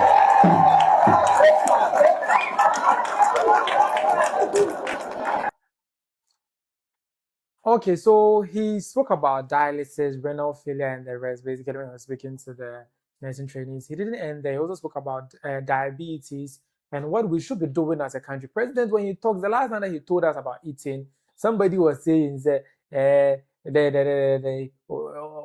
they want to eat fufu. When the fufu are nowhere, hey, the president said no tea, no koda.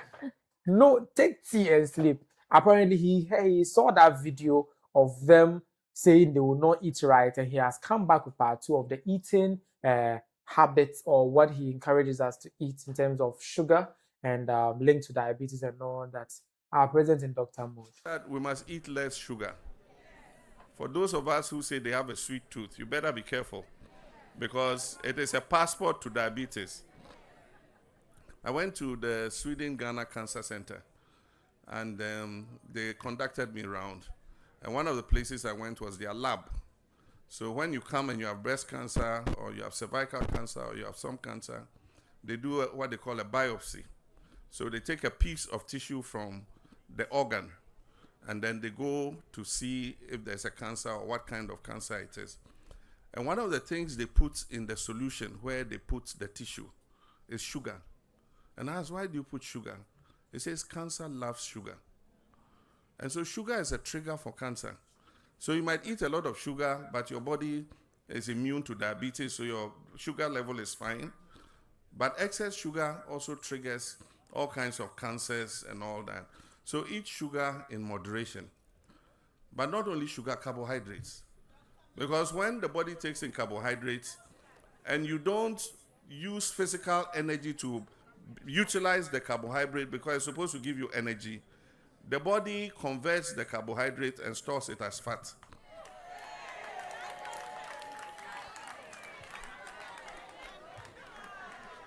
So let me repeat again.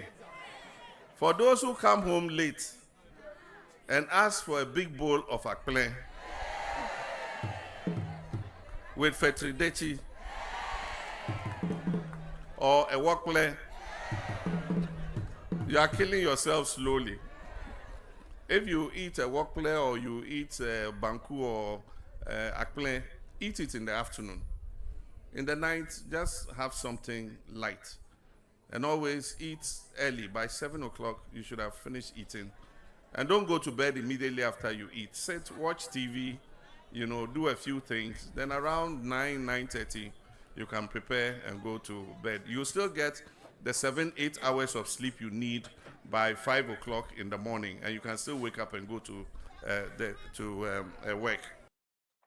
Okay, so yeah, 2 videos of you talking about renal failure, dialysis, sugar levels and diabetes and all those stuff. And you could see that he's reiterating some of the things that are really, really affecting our country in terms of health, right?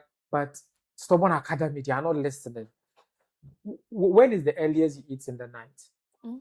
When is the earliest you eat in the night? 9. 9. Yes, but the president says no, 7. You see, so 2 hours late. I stay awake. So that's when I stay awake. If I was so we eat at 7. Won't it still suffice? No. It won't. No. Yes. So president's rule, no. Break here and I'll be breaking. No, like that's if I'm going to stay throughout the night, but normally it's 6. 6. That's good. What about you? Mostly this is by 4:35. Unless at a particular different time. But are you sure? Oh, yes. 4:35. Oh yes. So you've already eaten. You won't eat again. Oh, is it?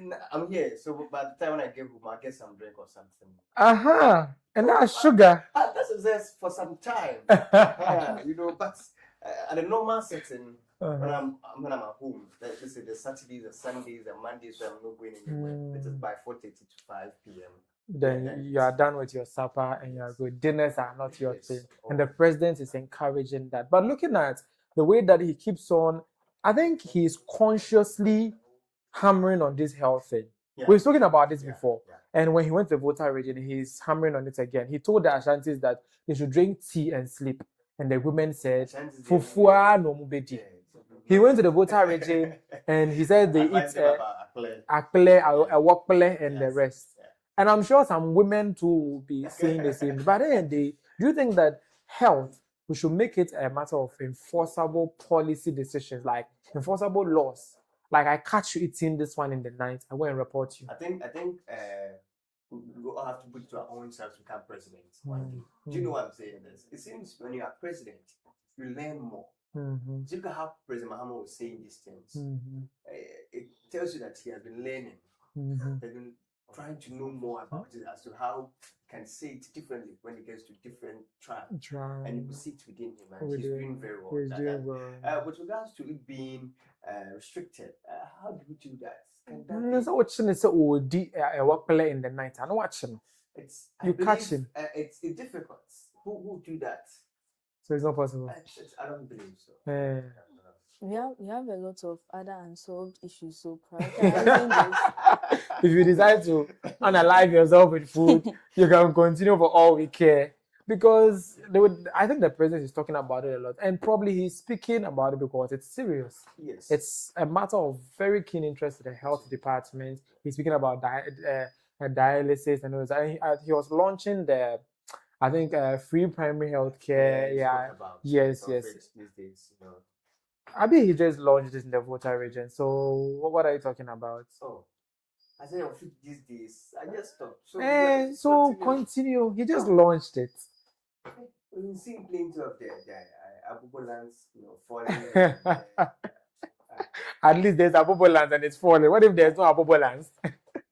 What happens? Then it's not there. Half a loaf is better than this loaf. We don't want that loaf. Moving on, talking about half a loaf and loaves that are half and those that are full. Another person didn't even get the loaf, talk less of it being half. And according to him, he was hungry, very, very hungry. And what the hunger led him to do, I said, when you say Okache, you yourself need to see it. I can't even use my mouth to say it. Take a look. I was from the church of Bia, I'm going to pay for you now. I don't pay opportunity to branch you. And you know, I put your amount for West, Nakatana. I put your amount for West. You want to make us a thing? The crowd saying, I will see you. Damn it, you want to cut it? I will see you. I will see there. Nesha, Ugoni, Techimantia. Now I don't know what you talk about for West. Then you want to cut it? I come to I don't want to make you. Now don't basically see you want to go West. Huh? You want to cut it? Who's all walking back? Huh? Oh, who's what you say? Now they want me to do. Now they know who a man for us and who future. Who know about who? I feel it. Oh, who a man for? Obi a boka. I born him be more than they were not who then. So as you saw there, in case for let me translate what is happening there. He says he's hungry, right? He can't find food, and instead of going to work to get money to get food to eat, he rather went stealing. And what he stole were wires. You see those uncompleted buildings, which usually they don't have windows, they don't have doors, but they usually do the wiring so that they can be able to plaster it and all those stuff. This man that you saw right there seated there will go and undo all the wiring, remove all the wires to sell, or I think either to sell it as wires or to melt it and it will become metal and he will sell it as alumi. That's what we call it down here in our local parlance. But basically, it's to sell it as scrap. Yes, that's the English way. So looking at this, presidents that we shouldn't even be eating that much and all those stuff. We should be drinking tea. Common tea that you're supposed to drink to, you have to go and cut somebody's wires. But if somebody is hungry, is that justifiable reason for you to go and do anything untoward like he's doing? Stealing is never good. But in our day and age, to be frank, it's become difficult to ask people for money for food or to ask people for food.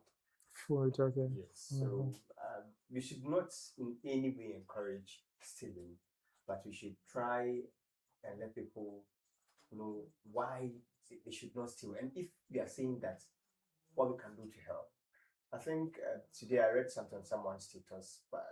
Someone posted on X saying that we are seeing the youth is now into drugs. The youth is now into belting and other things. But the investment we need to do, or we need to invest in them to get them there, we're not doing it. The big men having the cash. They are all keeping their cash. They are sending it to different places to do so.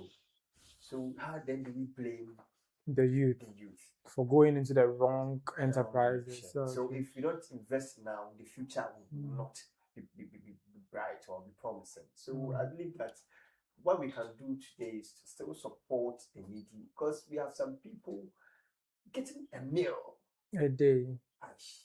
And that's why they've opened a food bank for them. So RNAQ has opened food bank for them. So at least they'll have one hot meal at least. You could even go in and then that person will be having a Ghana card. Ghana card is free, didn't you people make it free? Yes, but it's not everyone who had the time to go for it. So you didn't have time to go for it. That means that you can afford your because food. Probably that day was the day that he had a job to go and do. So I think we are just making excuses for the wrong behaviors. No. It's diverse. You know, Chris. It's just that we have some of us that just lucky that each and every day we can eat. It's not everyone who's having it that way. But is it justifiable? Look at what he did. It's not justifiable. But just that we know that to help them out. Hardships are there. Yeah. Nelly, you saw what he did. You built your house and you are going to do plastering. So you made them do the wiring. This man has gone to remove all the wires. When you asked him, he's hungry. What do you do? What would you do? By now, he's not. What's the name? He's not from that place. He has left his rural home to come to the big city to make a name for himself. And then this one he has been caught. Maybe that's not the first time he has done it. Then he'll go back. Maybe they have an engagement in the community. You go back wearing those bulky chains. He has come back. So I think it's not only on but pressure. Peer pressure. Yeah, peer pressure in the village. Your mates have gone to the big cities to make a name for themselves. You are here doing what? Farming. The farming you are doing is not even lucrative. Why don't you go and also do something? Why don't you go? And then they forget that maybe the people that went, they have their connections. You don't have any connections. So when you go, you need to survive mouth to mouth. If it's not working, then you go to other means. I think it has to do with peer pressure. Peer pressure. But I'm not making any excuse for him because he was young. He said he was 30. 30 is very young and should be healthy enough to be able to fend for himself. So I think Hans should touch him. Because that big man there, I thought maybe he would have given him some slaps. Hands have to touch him. Hands have to touch him because this one here. Because how can you go in and do this and your mom say? Thank you very much for joining us.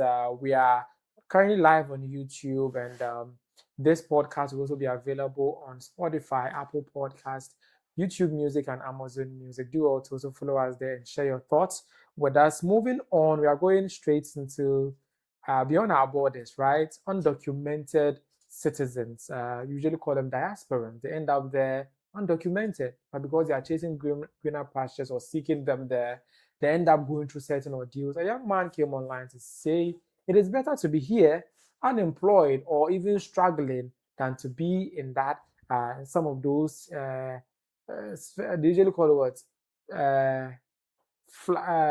top tier countries undocumented because they are really going through it. Uni nkrata na oti America kroma obre. Oti aboche in general obre. Unia. And so a better than say obo kroma. A better than say obo Ghana now uni be bia now you money into your bia. But honestly, I'm for kroma obre. Boys who kroma ko ware ma you be. Eti muko tueska krama some fanya nkrata obi su kwa ware banje no only obana start ye nkrata ma no but to be fomu no me donyame mini madaf boy bi akoko ware broni bi ene broni na wo baako broni tumi ka kire ne baketo na say onye grateful to ono maame no forever because o man papa nya nkrata ono akora no so ya be wo no America broni no treat boy no say oya boa chi say ono put me catch on cross say African slave enyemia anka ka obesi na betina kroma ka ba now ka ice le okọ Ghana unia man for bre enso akono to menya ohwe me obi nso a one ne yere otodan obana ka che ne say me ye nkrata ma se one sign dan no say me nkwa me dia ono oba no dia obefre ice ano so no beja aware no afre ice ama be man. And you also be man here. A sign, be man, a sign, you catch a be man and say, David, me person, ye video. as evidence for count say down no media won kan dan no mom ye video unua amam for bread obi nege obono obi nso akware oba o ne otua scam no oba na betre ne fie e na ono show ba no every single day enso ge na de be ma for be da fie ho edi no no hwe the different rooms because oba na say e adwuma na ye chale ono ni tue sane wina ono show ba no oba na nya adwuma otifie oba fi kroma. Okay, so that's the ordeals of an African immigrant in those top-tier countries. And the summary of what he's saying is that it's better to be unemployed in Ghana than to travel abroad as an undocumented immigrant without, like, basically a person without papers. And the kind of things that he claims is happened to some of our brothers and sisters who've traveled to these countries undocumented. It's really a sore for sight. So, at that statement, it's better to be unemployed here. Somebody's unemployed, and we saw what happened to him. Unemployed, the person went and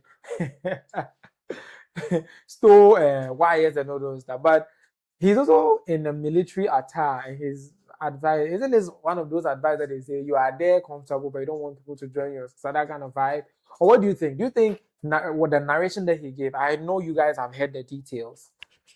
Do you think that he's really making a point, or he's just comfortable and just wants to blow fuse? If you've not experienced it, you always think that they are just saying something to make you laugh or to make you insult them or something. But really, what they go through, it's that difficult that they believe that no, somebody shouldn't experience. I have a colleague whose father is in United Kingdom, and tell you always, George, it's not easy.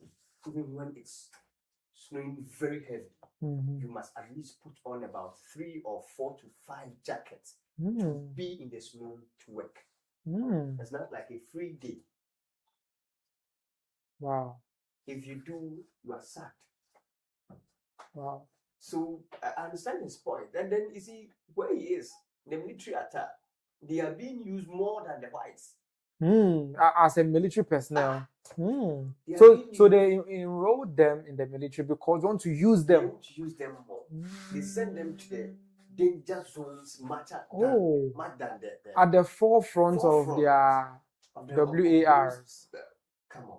So he knows what he's saying. If you've been in travels before, you've been going on these journeys, you get to know that how do you say no sweetness or something. No sweetness there.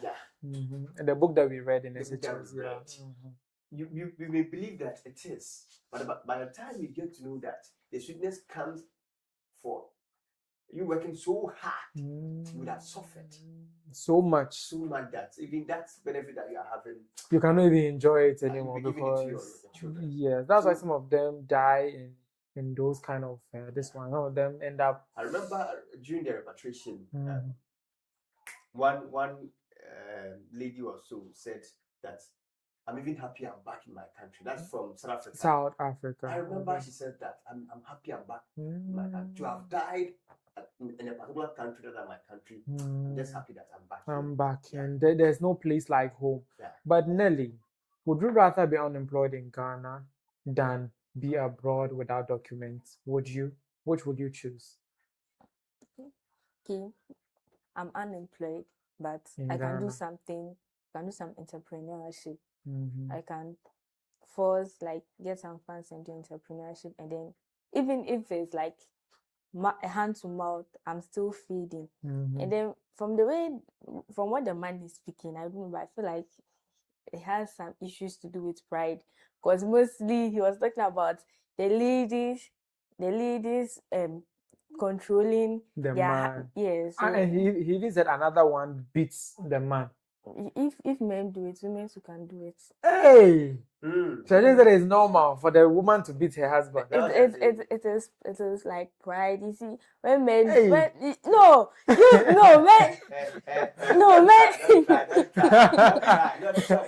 Like really? No, for me, I know, but I feel like Since men do it, the woman should do it. his pride, like from what he was saying is the woman was controlling the man, the woman was controlling the man. Men also control women. So if the woman is doing it, it should. I guess they serve them right. Something like that. No. Let me give you another instance. Apart from a woman beating her husband because he's an undocumented or was an undocumented immigrant, another one, they are married though, and according to the man, the lady will bring another man to the house, and they will be Afghan in another room, and he will be there, his wife. Look at that. I'm not saying what they are doing is right, but men also do it. It's just that they are just giving you you guys in this case, his pride was hurt because you guys are getting a taste of your own medicine. Yes. The men are getting a taste of their own poison. Why are you looking at from I'm not even going there at all. I'm looking at a critical issue at hand. Oh, it's something bad, but me, I'm happy because men are getting it. So you're like, finally they are getting the taste of their poison, and you're just happy for that. Yes, you see, there are two sides to everything. What is happening is bad, but it's good for me. How good can it be? How good does it get? I don't know, but like you see, someone getting a taste of their own medicine. It happens in society, but it will come out. They'll start talking about it for some time. Then later, the cases it dies out. Then nothing is done about it. Would you be in that country without papers? Is that what you're saying? No, I'm saying what is like being in a country without documents. It's no good. It's better to be in your own country. Unemployed, and then it's because we have the perception that there are no jobs. If you want to work, you would find work to do in your own country. Yes. I don't think we are getting something that will settle. No one agrees with you. No one. No, you see, you're getting a taste of your own medicine. But let me flip the script and let's see whether your responses remain the same.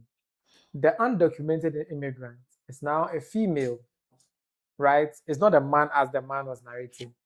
And the citizen of that country is now doing the things that the women are doing to our men. So the woman, what will be your comment? No, you're not getting me. I'm saying I'm saying that. You've said that we are getting the taste of our own. No, you see, but now take the table. No, how do you respond? No, you didn't. You respond. It's because you didn't get what I said at first. No, you didn't get what I said. No, you did not get what I said at first. I said that what they are going through because. What's the name? Them going there, staying undocumented, and then like being embarrassed and all that. It's not good. But for me, if it's happening to a man, no, it's not like it's because it's happening to a man. They are just getting a taste of their own. Who are those getting a taste of their own men? Who are those? You see, men. Yes. So the person is that now. If it was, I'm not supporting the idea that. No, I'm not supporting the idea. I'm not supporting the idea that they are going through that. But you see, it's. You not get me. We will never get. So are you part of those collective of women who are saying when you get a man, show him pepper, show him the most painful pepper that you could have ever gotten? Are you part of those collectives? I can't tell. You can't tell. He's passed. So we have to come and find out. Yes. He's passed. She's passed. Your guess is as good as mine. Moving on to my next story, a bit political by the way, but. Over the past week, we realized that. But before I realized what I realized, let me check something in the comments on YouTube. Yes, X-Mims is here, and he's saying, no, Susanna Tirim was the first person, ladies first, before they come and tell me I'm getting the taste of my own poison. Susanna Tirim is like, you are wearing military attire, and this is what you are saying. Go through it before you share. Maybe he has gone through it and then like successfully he's now documented. The military, yes. And now Susanna is like, at least you are in a military uniform, so you've gone through it, and this one. So the other people, he allow others to also experience it. You see, and you know that he was in his car when he was making the video. We in Ghana here. It's very hard for you to get your car, but he's in his car in a military uniform and telling you it's better to stay here. You know, the issue is that outside you can even hold iPhone 17 Pro Max, not having to pay full amount. You just go there and then we take your details. Where do you work? I work at, let's say, Bank of America. How much are you being paid? I'm paid about $4,000 per month. Okay, so every month you take $50 out of your salary, and that is what we give the phone to you. That's it. Buying is really easy. It's easy. And they even run the credit card system, and they give you a credit score. So it's as like, I've mentioned credit score, don't mention the digital ways that they have a credit score. When your credit score is good, you can literally buy everything on credit. Everything. So you see, when you get to is it Canada? Yeah, when you get to Canada, you can apply for it. The credit score, you apply for it. You are being given a credit of which the card, there's money on it. You used to buy anything you want to buy. Yes, meanwhile it's credits. Yes, but make sure that as soon as you get a job, you start paying. So that we get to know, oh yes, you came to the country with that money, but now as soon as you start working, you are paying. And it increases your chance of getting even more credit. More other things that you want to buy on credit, and I think it's good outside. When I heard they could even buy a car with their credit card, or something. You know, Ghana here we use the debit card system. You pay, no, they deduct from your bank account. But with them, when you pay, they just put it on your tab. It will be there until money comes, then they deduct. Me, if I'm living there, I would have been buying things. So, like, seriously, I would love to have a credit card. Because it's debit cards, if you don't have money in your bank account, you cannot use it. Maybe we should have bought Baumia so that they will bring credit score. What do you think? But you know very well that Baumia could have done that. He will bring credit score system. You know, people are applauding him at the airport for, using the e-gate and all that. Somebody brought Terminal 3 and you brought only gate. No. We should have brought it for the gate. Someone brought it. But see, the kind of fast pace is given to people at the airport, at that section. Is it now, President Mahamas let them introduce a new system where they're supposed to bring out your shoes, your belt. You just have to go through biometric. Yes. And it will just scan you 100%. He's building on Baumia's legacy. Okay. Governance is a continuous process. We're really, really in support of that. Susanna is back saying, I'm in support of Nelly 100%. So Nelly, your lady is saying kudos to you. The men, no, you get a man, show him pepper, show him pepper, show him pepper, show him pepper. But these days, no, all men have won this one. No, they won kudos. When you throw the pepper, they also throw tear gas or something at you. What's that? When them got now, and then they won't throw pepper. Moving on to my next topic, and over the past week, the New Patriotic Party, there have been several arrests within the New Patriotic Party. Very prominent among them is that of Miracle Sabwaji, and that one took center stage after he announced that I think he was contesting for National Communication Director or something like that. He just announced then they arrested him at the Accra International Airport, which should now be Accra International Airport. I don't know why they've not changed it. But Afenyo wasn't having it on the floor of Parliament when he said this. Mr. Speaker, what is happening to Miracle Abwaji is not good for our democracy. The Attorney General should come to this house and brief us of the situation there. Yoko will arrest people if the person was in the country, has traveled, he's coming, then in a Rambo style, he's arrested. Mr. Speaker, at the airport, detained for over 3 days. Mr. Speaker, and now they are demanding properties worth 55 million cedis before he's granted bail. Let's be careful, my dear political colleagues. Let's be careful, Ghanaian political leaders. It can be somebody today. There is an election ahead. You can never tell. Don't let us encourage some of these excesses. And when we talk about it, don't look at it with a partisan lens. It can be you. Today, we hear what is happening at Gold Board. There are all manner of allegations at Gold Board. We know all manner of allegations in various state institutions. You are also in charge of the coffers. You are in charge of the press. Be careful. Don't ask somebody. He has a wife and children. Already the man was affected by the flood. He lost everything. He's already traumatized. Miracles Kwadee is already traumatized because of the flood. Then to worsen it, you detain him for 3 days and you say if he wants his freedom, he should bring properties worth 50 million cedis. How do you do this? And this is not something that must attract a partisan reaction. It is a human rights issue.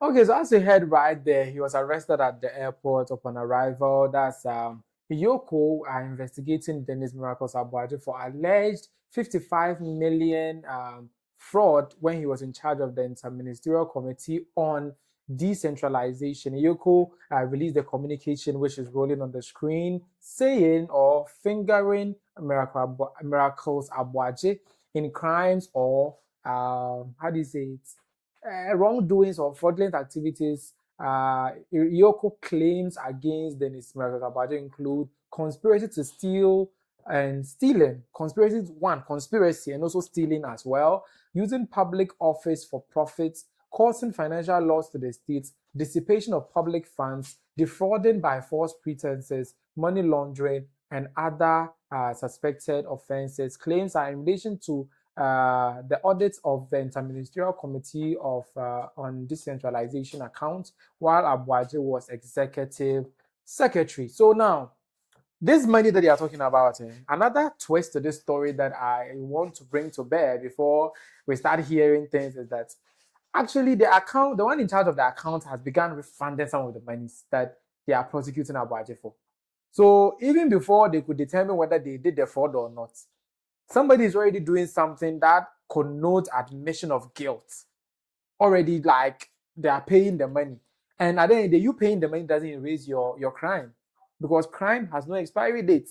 So you see that thing? So now that they've arrested him, he's been in this one, and they even asked him to pay, and the honorable minority leader is also playing the emotional card. His house has been flooded. Then when they went to the house, they found the money. Not the money that was stolen, no. The bail money. Because now they've paid the bail money, and Miracles is out because he has produced the 50 million. He has also gotten the 3 sureties and is out. So has the flood suddenly unflooded? Because the 50 million that you said he wouldn't get, he has gotten it. So when you play back the script, when you look at what is happening, you ask yourself, is it really a case of accountability, or is actually the case of they being persecuted as the honorable minority minister, a minority leader is insinuating? I'll start with you. You know Miracles Kwadee, right? You don't know him. But basically, he's an NPP person who has been arrested. Do you think that if an NPP person gets arrested, the first thing we should think about is persecution? No. No. If you do that, it will be political. Because they are now in opposition. So the moment you get them, you want to persecute them as fast as you can. Though I don't know, I'm not I don't know much about politics or anything, but from what I've seen, is those maybe once they food and they are in a position, then when they get the chance, they flee the country. So maybe persecuting them once you get them to is right in a sense, but the person has their rights. They have their rights and they need to be that needs to be upheld. Before I come to you, the money that they are accusing them of embezzling or stealing in quotes, another report indicates that the one in charge of the account has begun refunding it. From a neutral perspective, don't you think that's in a way saying it's true that they really stole the money? Because more or less they just charged you with stealing a certain money, and your accountant is already refunding some of the money. What does that make you? What does that bring you? It can be once the money is there and he's refunding it. It can be. It can be that they actually stole it. Yes. But it's not the case that he stole it. Or maybe he just doesn't want the case to escalate. Yeah. So I'm paying you your money, even though I didn't steal anything. Yes. Is so that there are two sides of it. So it's not just an admission of guilt, but it can also be like, hey, I have 50 million. I will start paying. Give me a payment plan. I'll pay it and go. This money that you're claiming I stole, I have more than that. So I'm beginning to pay. So many things, just maybe they just want to pay so that that cloud can be taken off their heads. But George, I know you disagree with most of my statements, but basically, do you think that Miracles Aboaje's arrest is persecution? It should be, and it is. It is. It's not a persecution. It's a persecution. But before, let me state this clear that the fact that someone started paying a particular man doesn't mean that Miracle 2 is connected to such.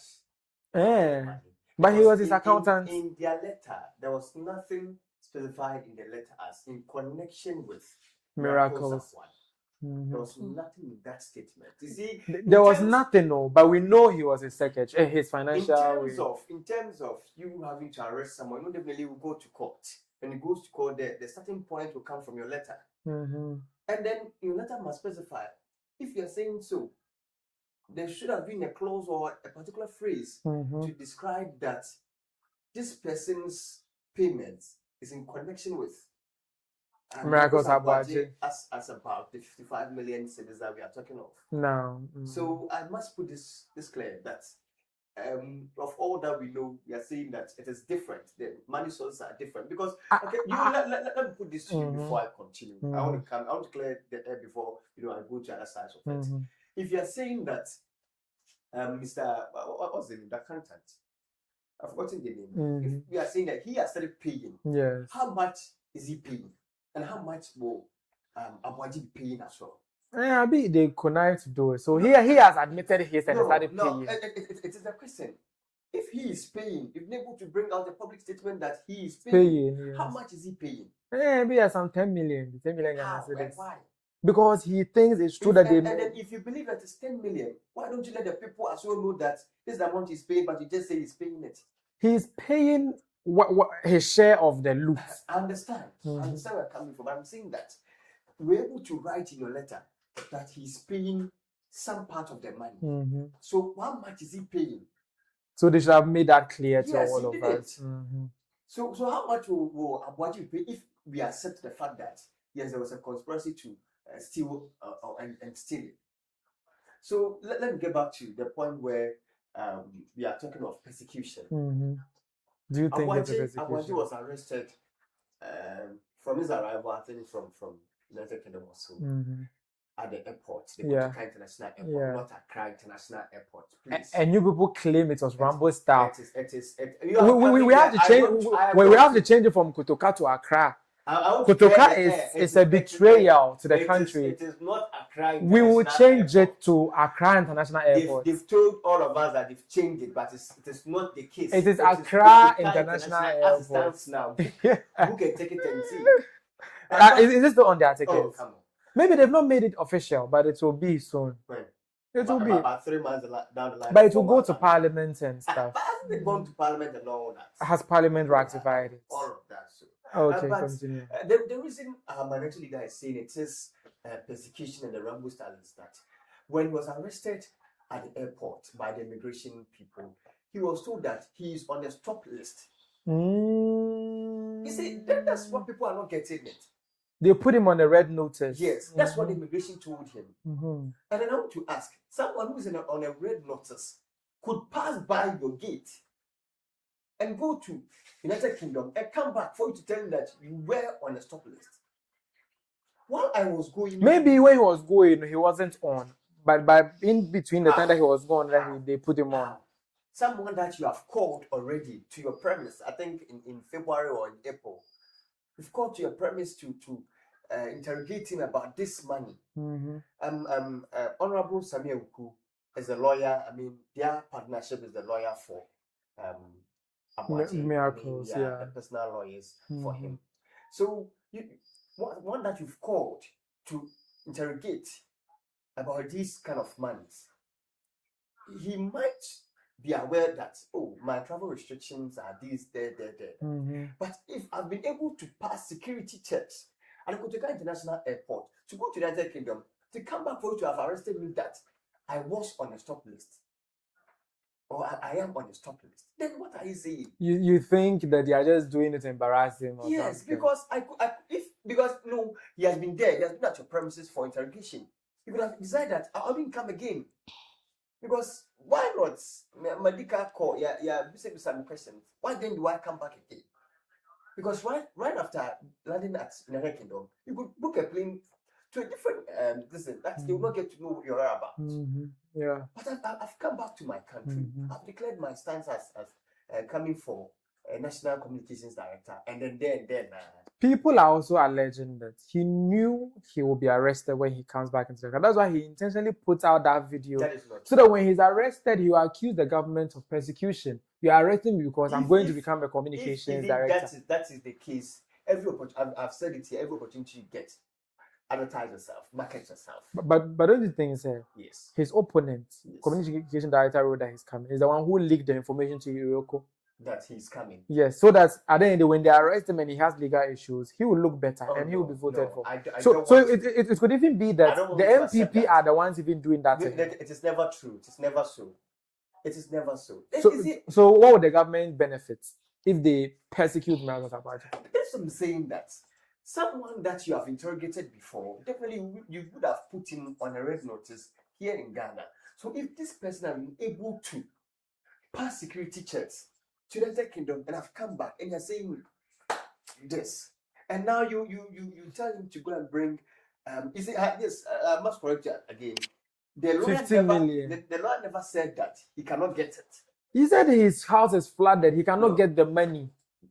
Senior lawyer Atachia said that at this dawn and where is he going to get it? Because when he gets it at this evening, you would go for checks.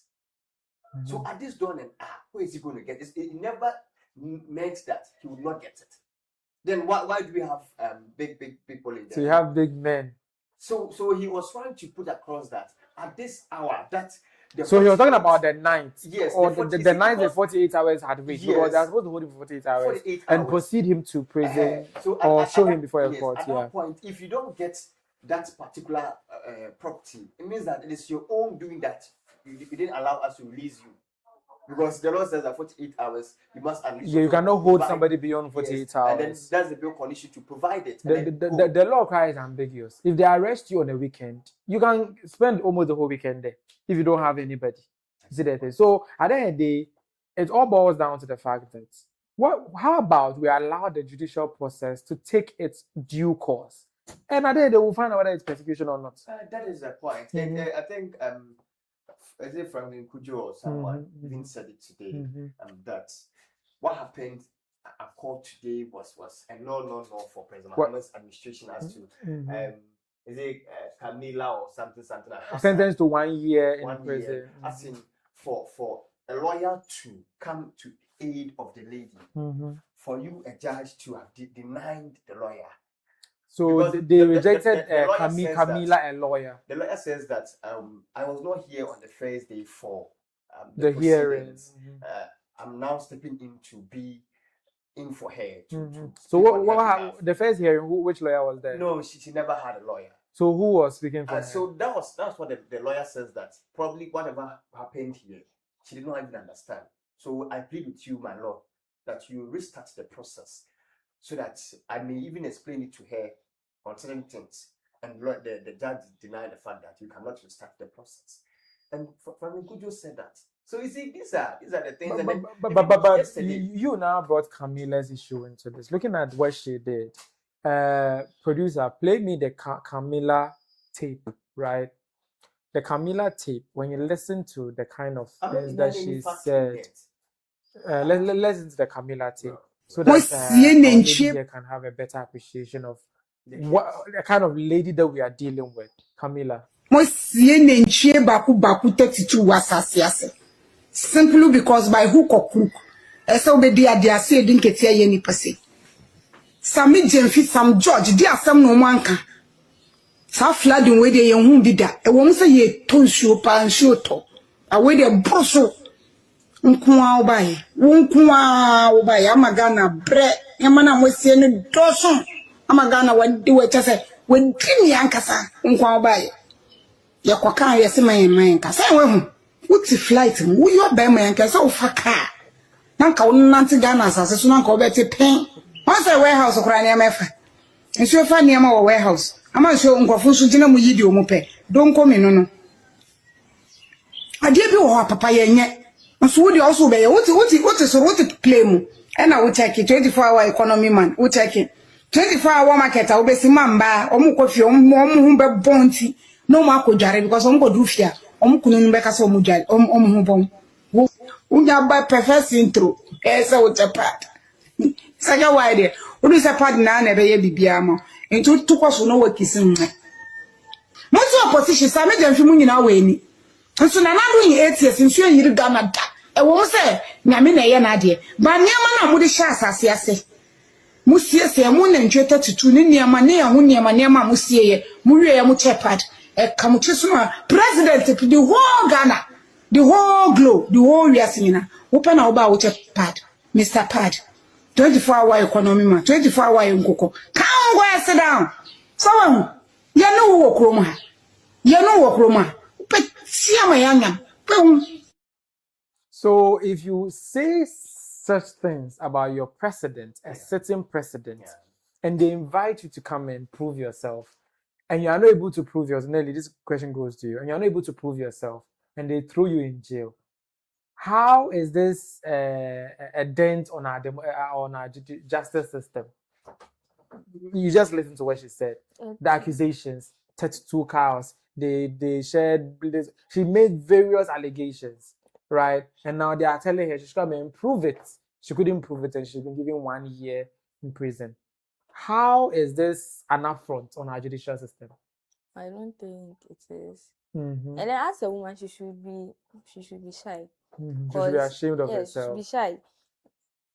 They are As for a woman. No, as a woman, she should be shy. Yes. But on that side note,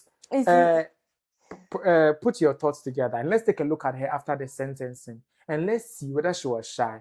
As a woman, she was just sentenced to 1 year in prison. I'm picking something from her. Mm-hmm. See, we had issues. We had the flood. No, not the flood. The sanitary pad distribution.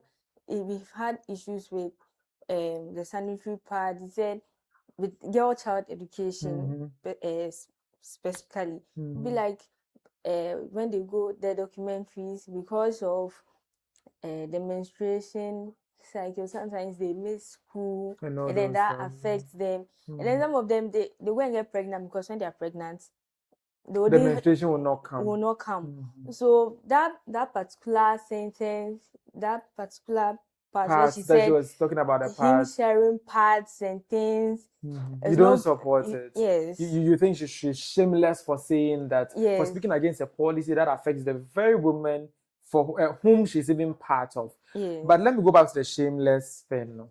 She just got sentenced. My shameless parts, I'm not. I'm focusing on the pad alone. Yes, but me too, I want to play my video. She was just sentenced and she was coming out. Look at her facial expression. And after that, I'll ask you how shameful or regretful she is about what she has done. Go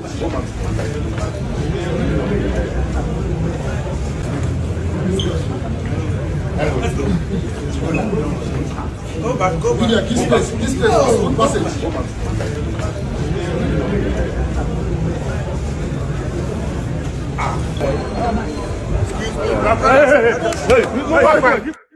You see her facial expression and her mannerism and what she was saying. Do you think she regrets anything? I'm not sure she regrets, but I can't see anything. Use her body language to say it. You see, her way of thinking, what even made her say what she said? What even made her say what she said? I don't understand. And then it's a way of thinking, so I can't say. So you think she has a thinking disorder? No, not her having a thinking disorder or something. The way she is, maybe she thinks what she has done, there's nothing wrong with it. Yes, but for someone, me like this, I'll be like, oh, doing that is not okay. But maybe the way you can never understand someone's people. Yes. Yeah, and if looking at all this mannerism, the way that she's doing, it just throws her in jail for 1 year. Is it punitive enough? Does it serve her right? I don't know about that, but I don't think I don't know much about it, but I feel like the 1 year for defaming someone like the president of the land I don't know the laws and things. Yeah, but I'll come there. Mhm. I'll come there. She defamed the president of the land, and she's been given 1 year. So not only the president. He mentioned some other Siedin Ketia, Yeah. some So I think- Sami Jenfi. Sami Jenfi said Another something people. different. That wasn't part of. So the She said the Sami Jenfi were any. No, the conversation was particularly about the Siedin Ketia and then the president of the republic. Yes. And here lies the case. He said, as a woman, or as for a woman, here, So you she didn't mean say- to say, as a man, you can do it. No. No. Listen, no. I'm coming. Let me agree with you before you go. No. You see, we have a theory called the ontological theory. Yeah. And then is it theological theory? Utilitarian. Yes. If an action is no good, it's not good. Or we should Yes. judge an action by the motive behind it. Yes. And all that. Yes. And then both of you said defamation. The question is, when we went to court, was the case about defamation? It was about spreading of false The news. case was not about defamation. It was about spreading of false news. False news. Yes. Do you know that? That was because the president didn't sue. Do you The know- president did nothing. No. Do you He know- just did. I'm saying, do you know that they are now, the Ghana Police Service is now taking her back to court again on the fact that she gave out false information? No, she was sentenced based on false information. No, it's now that the Ghana Police Service is taking her, they are saying a different matter in terms of false publication. But she was sentenced to 1 year for false publication. that- So which other false publication But again? what we know is that during court proceedings, she should have been tried for defamation. Do you know defamation is a civil issue? No, I'm saying she This should is have a been criminal tried. issue. No, how? For Sami defamation, Jenfi, we are all here. Sami the- Jenfi and his listen, brother Sam Nati George and all of them let's said that set- in let- 2012 they said because of he wants power. Yes, listen, So that's a listen. step by You know step. we passed the new law that criminalizes spreading of false information. And I'm saying- But you know defamation is a civil If issue. something is not good, it is not good. George, let's set the conversation right. Great. In law, Yes. we have civil issues Great. and we have criminal Criminal issues. For civil issues, if you don't report it, the state cannot take it on itself. And civil issues are what? Issues between people, businesses, and organizations. So if you insult me and I decide not to go and report, nobody can go and stand somewhere and say, why is it that you insulted Chris and Chris didn't sue you for defamation? It's a civil issue. I decide to sue you or not. So that's civil issue. But with criminal issue, you do something against the law of the land. That one, even if no one reports, the government itself can come and pick you up. Is it a thing? In the case of defamation, she defamed the president. It's a civil issue between she and the president. The president decided not to sue her for defamation because it's a civil issue. The state cannot go and be trying a civil issue. Civil issues are between civilians.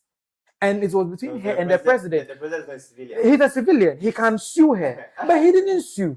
The only other crime that she committed that is a criminal case that they can pursue is the spreading of false news. Shatawale was arrested for spreading of false news because it's a criminal issue. It's against Ghana's criminal case. So if we mix the two, that why didn't they try her for defamation? Who sued her for the defamation?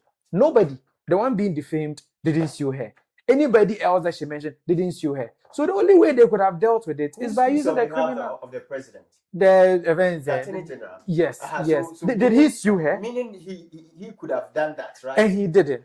So it is this That means case- the president and fan of this case is not anything that we should go to that level. Even if we are supposed to go to that level of whether by information or by false publication of information. Yes. Great.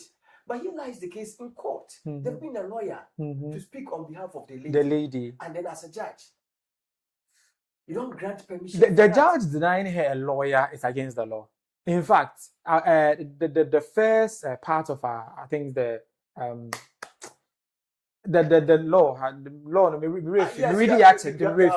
the first chapter every human in Ghana has the right to equal treatment, equal dignity, and like those rights are enshrined. First chapter on the law. Already law ni nyina ubehu edaho. Me dem read it. So at the end of the day, she has a right to a lawyer. she has a right to dignity. She has a right to all that other things. So if the judge really denied her a lawyer, she can counter sue the state for human rights infringement. So these are the things that we are seeing that, now these days the court has become an extension of what the government wants to do. The party are treading there. You survey over letter. You see, let's put it right. It is only right. Let's say if you've taken the decision already, but it's only right that grant the lawyer permission to or start the process again and grant the lawyer permission to hear the whole case again. Don't you think it was a delay tactic that the judge was trying to prevent? It could be, but as I said, it may be that you've decided already. Whatever the judge, maybe that the lawyer says, probably you've had your statements written down and all that. But I believe that you grant the permission for a restart. Because it was just like today. She had no lawyer, but the next day she got a lawyer. Had come to her aid. So but every criminal, quote and unquote, is entitled to a state-sponsored lawyer, free legal representation. Like how come she didn't get that free legal representation? It baffles us. There was nothing like that. Really? Yeah, so don't you think she rejected it and she opted for self-representation? Because you can go to court and represent yourself. Yes, I've been so maybe she decided to represent herself. No. You don't think all those are because both of us were not in court. Yes. So we are looking at it from reportage, right? Yes. And if it's true that they denied her lawyer, then if they abused her human rights. I believe that the judge, even if he had the statement written down already, grant the lawyer permission or the process permission to restart. So that we could explain everything to the lawyers and we do argument here and there. I don't believe it's your right to determine the case. To determine the case and all those stuff. The lawyers don't see anything good.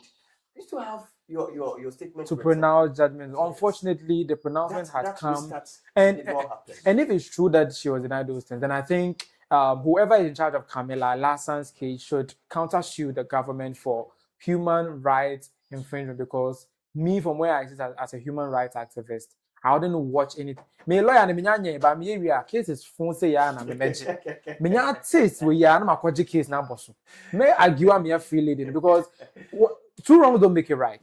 What she did was wrong, but you don't also commit a wrong in your attempt to correct her wrong. This was a simple process. So just restart the process for us, and then let's if that's the case, the lawyers the new lawyer should get in his books and counter sue for human rights infringement. We also know MPP supporter and communicator Kweku Osei Kranche Siedu Koka was also arrested. Do you know why he was arrested?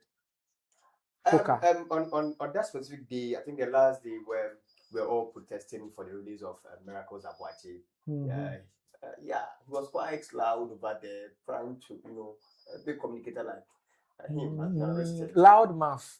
So I think I saw some altercation between him and the police. Officer. Yes, but he's been arrested by Yoko Momo. Yes, and that's what I'm saying. So it's not the altercation. At the end of the day, we don't know what happened. Up to now, I don't know. They've not released the communication to that effect. So if we say that all these things are persecutions, and then supported by the government, but if arresting someone, let us know what is going on. But up to now, we've not heard anything. Camilla Lassan's case has have taken an emotional turn. As a lady, a fellow lady has just been sentenced to 1 year in prison, and her brother is saying something very emotional. I was touched, but maybe, just maybe, he wasn't saying anything sensible. But let's take a look at what the brother said. That sentence, and I said, the judgment happened. Some say, and the more family are high. Because me and Mijina, me NDC youth organizer, that was Zongo. And see, the Xtra say, Bepa Abanacho, say, Mr. So I am a year from or any part to me from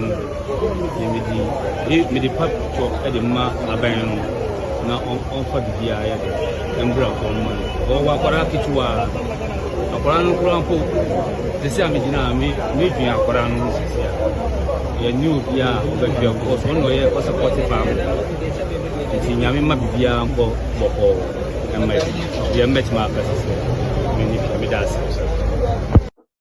So she has kids, so because of that, they should have mercy. Should they have mercy on you?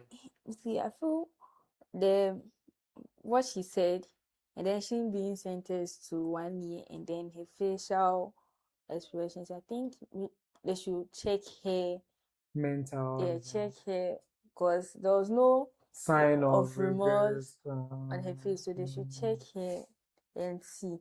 To see whether she's alright. Sam, what is this thing about always using the emotional card when you do something wrong? Do you know Honorable Sam George? Honorable Sam George does that one. Do you know Honorable Sam George? Honorable Sam George does that one. That's they see something and then people backlash them and all that. Just so they work as if nothing has happened in this world. You know, well, you could say that they should give her a check on the mental issues and all that, but I don't think there's the need for any mental examination. So she's going to do the 1 year. Now she's going. I don't know what may happen. Maybe they will appeal it or counter sue as I'm suggesting. We just even saw that a case that have been tried already, of which my own boss Napu had won a 500,000 information case against the good boy CEO has now been turned by appeal. So we that through appeal it can be changed. It can be changed. So we are looking forward to that. My favorite, moving on to the next story. My favorite, moving on to my next story. One of my favorite MPs, I've been saying about this, John Dumelo, is currently under attack, as I noted. Hey, people want to take away his seat, too. The New Patriotic Party want to take away his seat. And he was asked over the week about what we are seeing that the NPP are bringing some very beautiful lady, very gorgeous, actually, she's very good looking, to come and compete him boots for boots, since the other lady, Lydia,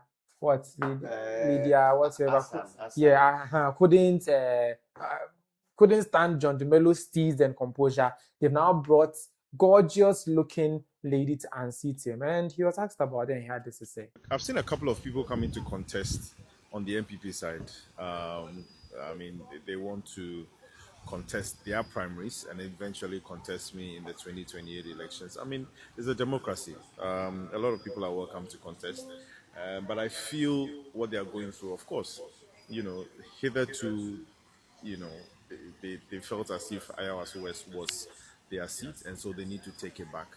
But I think it's a democracy. They can come and contest. For me, I'll continue doing my work. I'm not 100% the best. I always strive to be 100%. I always try to get to 100%. But you know, competition is good because it helps you. It keeps you on your toes, and it helps you to listen to a lot of other problems and see how best you can solve it. And so, for me, I'm doing my work as a member of parliament. Okay, so competition is good. In the wake of that competition, he continued business as usual. He has gone to Legon campus, and I said people love him and all those stuff. He was buying things and all those stuff. He went to Legon campus and was buying people food and all those stuff. And one lady took this footage. So is your MP this generous? Ah, see how handsome MP. Oh. So we were blessed with John Dumelo this evening. Set us say hi. Hi. Set us say hi. Gavi. Haja Gavi. And you are not.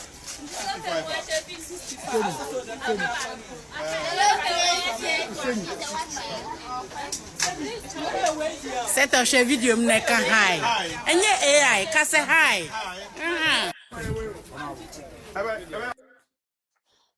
It didn't end there. He himself made a post after that to explain what he was doing. And according to him, he was just trying to be him, the usual him that we've all known. And he posted, "I spent my early evening yesterday at the Legon night market with students and market women, and also paid for dinner for students who were present when he posted this video."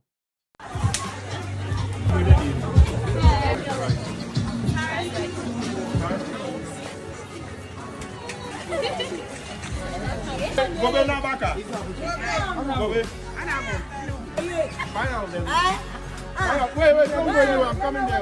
I'm coming there.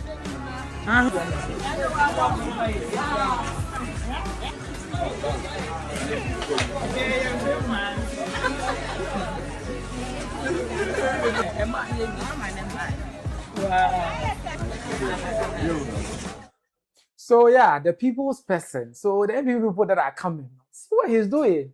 He's buying the people over. So your woman, she should also start going and start buying food for people and the rest. But if John Dumelo buys you food, like he went to Legon campus and is doing, interact with you, like basically he's down to it and all those stuff, will you vote for him? Mm.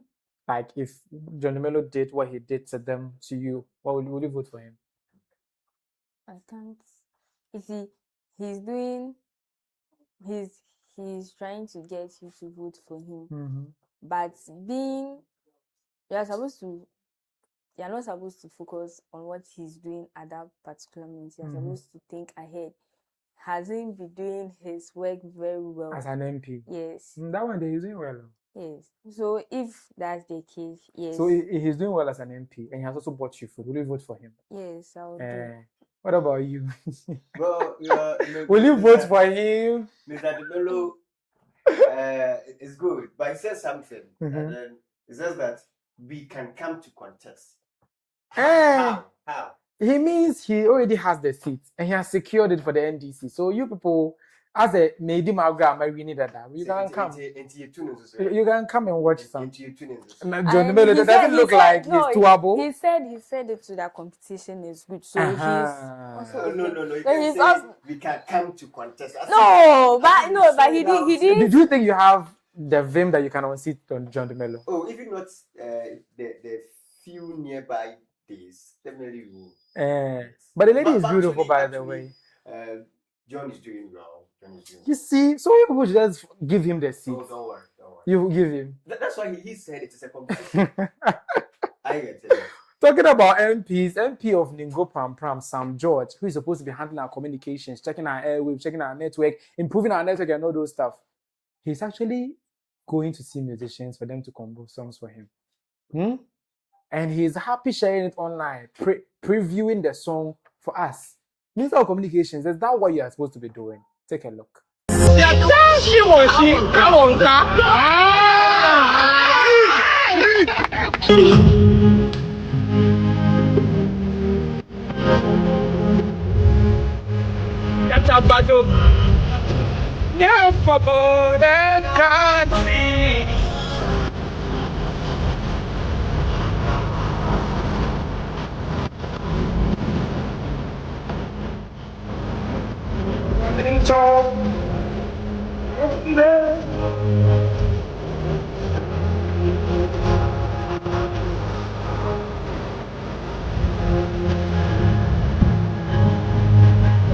Every day.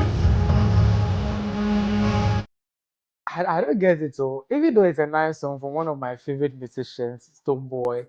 But what is the essence of all that? They've composed your own song for you.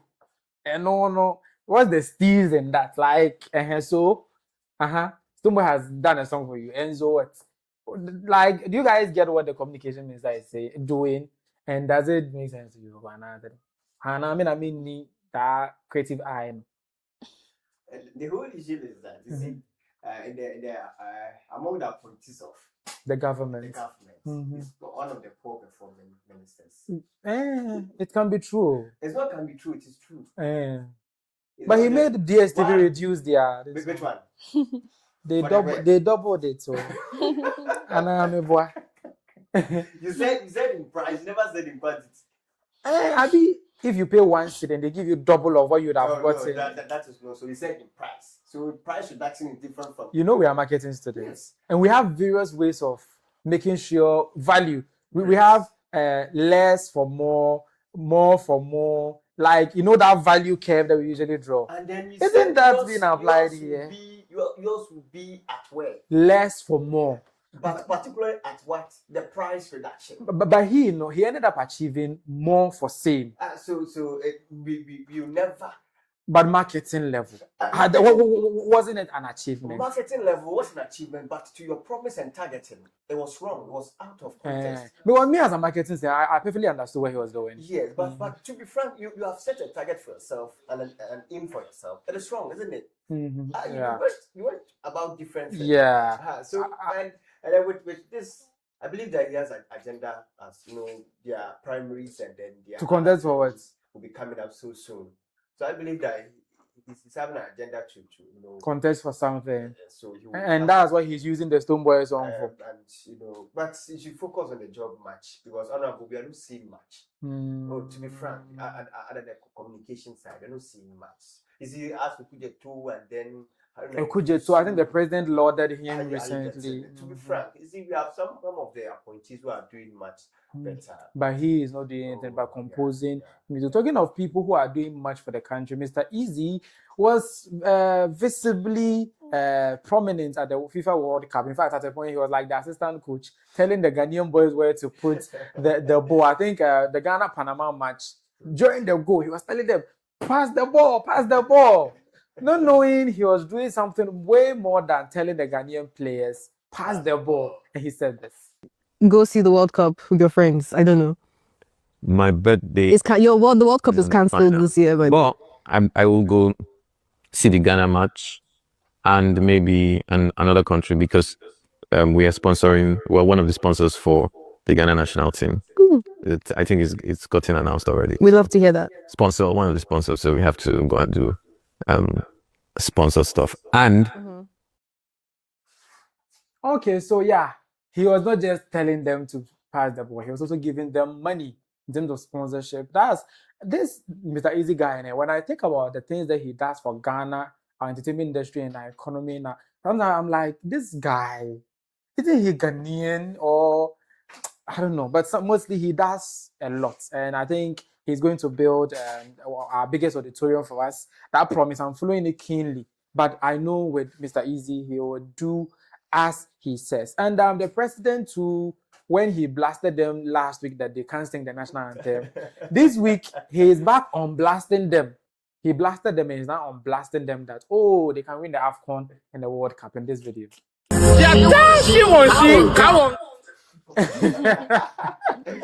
Okay, so that's the Jata video, by the way, but the video that I'm referring to is JM's video. So we should be able to over the next few years to have at least 5 stadia in this country that can host CAF competitions properly.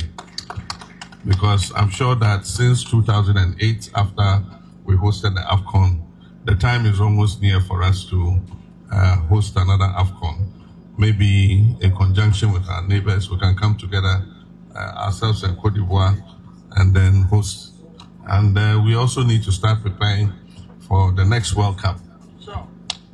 The Black Stars did well. Nobody gave them a chance.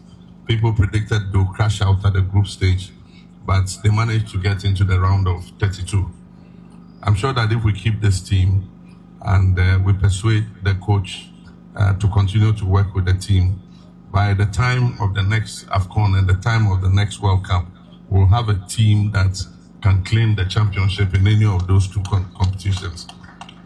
And so we'll finish this inspection and soon we'll bring them to start looking at it and beginning the designs. And once they finish the designs, he says by then we'll have a team that can claim the championship. AFCON and World Cup, here we come. Ghana, looking at our team at the World Cup, you saw what we did at the World Cup. Do you think that in the next few years we can be able to do better at the World Cup and AFCON? Yeah. Why do you say so? See, I don't follow football. Yeah, but you've seen the team. And then and I watch football when Ghana is playing. So so you watch their ball during the World Cup. Yeah. And looking at the team that you saw, do you think that they can be able to claim any championship? Yeah. Their coordination was better than previous years. George, I think you should be better of a sports head. We are better off when we don't have political interference. Political interference. You see, with regards to the collapse, political. This one is inside. Caught some people that And then at a point, some people were calling their fathers to come in and all that. Are you trying to say a name that is like a Abedi Pele? No, I never mentioned it. I never mentioned it. It's not in your lexicon. Not at all. You see, so. But a little bit told me it's Abedi Pele and you brothers. So the little bit, I don't know where it got that name from. You see, if only we are taking out political interference and then that discipline to put in the best players that we have. I believe we can do so because we have the likes of our own senior player, Jordan Ayew. Sometimes it gets to a point, number 9, we got to cry a damn out. Number 9, you have to be pressed. You have to press the opponent. But there's no pressing anything. Nothing. So if we are only disciplined to take these people off that believe that they're not helping us and replace them with those who can do so, I believe, as the president said, by then we'd have had a better team. We would have had a better team because as it stands now, the team is good, but it can get better. And when it gets better, I'll be able to probably get something. Moving on to my next story, Davido is currently in Ghana. Davido is in Ghana, and when he was in Ghana, he was with a Nigerian streamer. And the Nigerian streamer was saying that he wishes Ghana is not better than Nigeria because all the other countries that he's been to, it's better than Nigeria. He said when he landed, oh my God, Ghana's SF is better than Nigeria in this video. So I came into Ghana today. I won't lie to you, from like walking into the airport, I'm like, damn, like, bro, I hope Ghana is not better than Nigeria. I keep on saying, I was just hoping, I hope this place is not better than Lagos. And then I now start driving and going like, and then, bro, maybe I still need to go around, but like, so far, more. So Nigeria can't be worse than everybody now. It can't be like, bro, like, everybody cannot be ahead now. Ghana, bro, your airport, I was looking at it, it was reminding me of Toronto, dead ass, like, just from touching down, like, when you're walking into that place. Look how they were doing their immigration. Better waves than Nigeria. Hey, don't worry now. Come on, land Nigeria friends, they play. Chance. But Ghana is the time. There was a time all Nigerian artists were leaving Ghana. Tell you. Everybody. Most. It was very fun. It was really. It's calm, people show love. That's Dave for us during his live stream. And he was just praying Ghana is not better than Nigeria. But apparently, the verdict is clear. Both of them agree Ghana is so many times better than Nigeria. And even Davido also said something. There was a time that Nigerian artists were living in Ghana. Let's not even go any far. Wizkid, Burna Boy, Davido himself, Timaya, MI. The list goes on and Pataranking, Rude Boy even came at a point. About 10 of them, they were always here. She said, Ghana Nankas and Abucho. You don't know Ghana is abroad. You don't know. If you live in Nigeria small, that's when you know that. You know, oh my God, let me go back to my Abuchi. Because look at the way that he's having a good time in Ghana. Look at the way the streamer was so disappointed in his country. He's like, when he got to the airport, he realized that their country is whack. He's like, look at the immigration people and how they are coordinating themselves. I think I watched one video and then the person was comparing our police service to their police service. I think. And then later on came to what was it, the immigration? But with the police service was like, no, look at it. This is the CID boss. Look at how she's saluting it. No, look at the dress. Look at the shoe. Hi, Nigeria. It's so good. Nigerians, what are we doing? So it gets to let you know that, well, despite we are in a country speaking of these things that we believe are so good, we have other people who are admiring the things that you do. Because they are worse. Just that we are good. We want better. But they're already behind us crying. And it's not any this one. Sure. Talking about Davido's Ghana experience, he experienced something in Tamale. And it also came up during the conversation. You say you're from Tamale. Oh, that story. Yeah, that's a crazy story. That's why I'm like, when you say Tamale, I'm like, bro, I don't know. I mean, now, like, I'm really the is huge, like, nothing can happen. But one of the guys who did the movie. Wait, sorry, 1 second. That nigga, fuck, bro. What are you talking about? No, we're even good. Somebody is just having. So the guy that came to meet Davido said he's from Tamale. And the moment he mentioned Tamale, Davido was uneasy. And the big question is, what happened to Davido in Tamale? What happened to him? Because here, Tamale, that place, that story. What story? What place? What happened in Tamale? Tamale that the video is trying to, because probably the media buried it, but people have the juice where the video was slapped and all those stuff, and they put it on stage, and he said he won't perform and all those stuff. All those rumors are there. But those of you who have the real source, come and feel as in why. The video can pay the media, but they cannot pay the people that were there and saw what they did to the video in Tamale. And we are not saying violence is good, but apparently I think they paid half payment and he was supposed to perform after they make 100% payments. They didn't make the deadline, so he didn't want to perform, and they wanted to force him to perform. It got violent and all that stuff, and he had to leave. That's the story that we have now, but maybe you have the juice to that story. So what happened to the video in Tamale? We all will get to know.